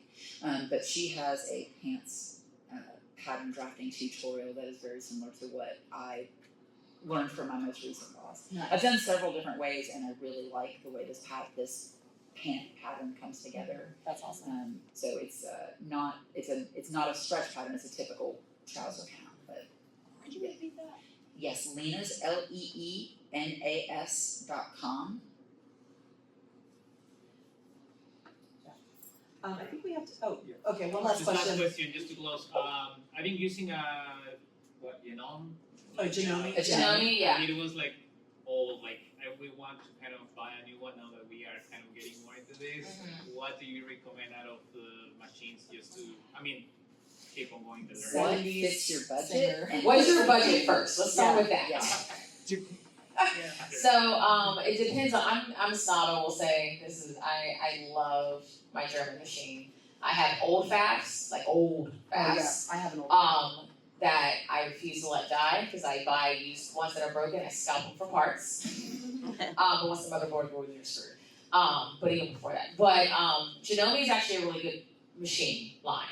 It just depends on what level of it you go. I have too many machines, but I do still have my original Janome and I have my newer Janome from college. It's a memory craft. Those were a little more high-end, heavy-duty, can take a little more abuse. Me, because I do a lot of historical garb, which requires upholstery weights, fabric, because it's the only way those dresses work, I have a special machine. But it's a fact because it has a built-in walking foot called IDT. You don't have to switch anything, and you can still use every single foot that your machine has. You're not limited. So it just depends on how fancy you want to be. Durability, honestly, because I fix a lot of them, Janome, Pfaff, and certain Husqvarnas. Because certain Husqvarnas will ruin your life with the amount of money you gotta spend on servicing. And sometimes they won't even service them in-house. I am team Juki all the way. Juki, I will say Juki is good. I haven't had a bad Juki company yet. And Usually we it was use somebody them else in the for shop. Yeah. I will say I loathe the industrial Juki cover stitch. It is a Yeah. So it just I depends wanna on your set it on budget. fire. Every line has kind of like their economical. Like I have a travel Pfaff, which is this cute little pink thing that they have, and it does really nice simple stitching, but it doesn't have the walking foot thing or a buttonhole maker, you know. Whereas what I keep at my house, I have this thing called a Pfaff Creative Icon 2. It has a projector built into it. That's what kind of foolishness. That's the kind of foolishness that I have. Bougie. Look, girl, look. No. I have literally a ribbon. You know the really fancy ribbon stuff. Like if you're like me, that's doing it for historical stuff. All that ribbon work you usually see on stuff, my machine does it. And I will say, Yeah. like, you probably don't need anything fancy. You don't. If you're just doing straight stuff, a nice Janome, they have them under $1,000 that are really nice. And like, you really don't even need necessarily a new machine. No, you can Like, get them. I'm telling you, like, the metal machines from Yes. the 70s and 80s Are great. are great. And patternreview.com has machine reviews as well. Yes. So it's a great place to look. The only thing I would say to specifically avoid, because I know so many people who've been having problems, is the modern singers. Yes. Don't do it. Don't buy a modern singer. Don't go to Walmart. It will No. be a waste of your money, especially that gray one that's that heavy duty crap. Don't waste your money. But I have my 70s Kenmore. I had to, for my Victorian, I'm not kidding, I was pleating this much Yes. fabric, and that baby sewed right through it. My- Like, those old machines are built for heavy wear. My featherweight is what I do my leather work on. Yeah. So even though I have this fancy one, my featherweight is a tank. You know, so if you go to like yard sales or estate sales, sometimes they'll sell stuff without realizing what they're selling. Estate sales for sure. And Just marketplace, but make sure you find someone that can repair them, because what you'll run into with some of these old machines is finding the parts, and that becomes the problem. And that's why I stalk eBay and buy these broken ones and I scalp, because it will make a huge difference for your repair person too. But it's way cheaper in the end sometimes than trying to get this fancy dancy that you don't even need if you're just doing basic stuff. I have paid the most I have paid for a machine in the last 10 years is $150. And that is my 80s Barbie Pfaff. It's like, it's got like those crazy like, I know what you're talking about. I love it so much. And that machine is a steal. Yes. I got it for $150. Yeah, I got my featherweight for like $250 from a thrift shop. I inherited mine. I got lucky. Dude, you're so lucky. I was not willing to pay the kind of money that a lot of But people you know do, what? but yeah. But let me tell you how bad it can get. And this is where I'm about to tell off. Bougie. Oh, please. So this one was my 10-year anniversary. This is a $20,000 machine that I'm talking about that I have. It's a car. It is literally, it's an all-in-one. It does both embroidery and sewing. Oh wow. Okay, it has Alexa built into it. Like it's a whole thing. So yeah, but there's a big difference too. It's like when this is an occasional hobby, your needs are different than when you are doing this. And that's this is part of your job. Don't compare to what other people have. That's the one thing. That's why I hate bringing my thing anywhere, because people are like, oh, I said, but this is what I do. I do historical garbs for people. I take commissions. Like I need something that can take that stuff that I have to do. But when I was younger and in college, I had my cute little Janome. It did whatever I needed to do. I paid maybe $200 for it, and that was the end of the day. You don't have to break the bank, you know. Like mine's a tax write-off after a point. Right. But you know, don't do that. Like don't go crazy. If you go to a dealer, do not let them upsell you. That's my biggest pet peeve. My boss and I have. They will try and sell you something that you do not need. Okay, real talk. If they're ethical, they'll ask you first thing, what do you do? Are you doing it for fun? Is it your job? And then they will guide you. Yeah, because also the fabrics I like is like plastic, like synthetic, like rubbery. Yeah. So I want the machine to also handle those. Yeah, you're gonna probably have to go a little bit more up in the tier just a smidge to do a little more of the heavy duty stuff so you don't break your machine, because I did break my Shinobi once I started going into this. I have burned out the motor on a brother sewing machine before. Yeah, we're not gonna talk about the Indy 500 that happens in my shop. You know, because that's where servicing comes in handy too. You have to do it at least once a year because some of them require oiling, and who knows what's up in your bobbin case if you don't blow it out. Not with canned air, a compressor that does not have liquid because it will rust everything. So, biggest nightmare that you don't want. So just be, you know, like if you know and say, hey, this is what I want to sew with. You know, my stuff, I got to sew stuff this thick with pleating.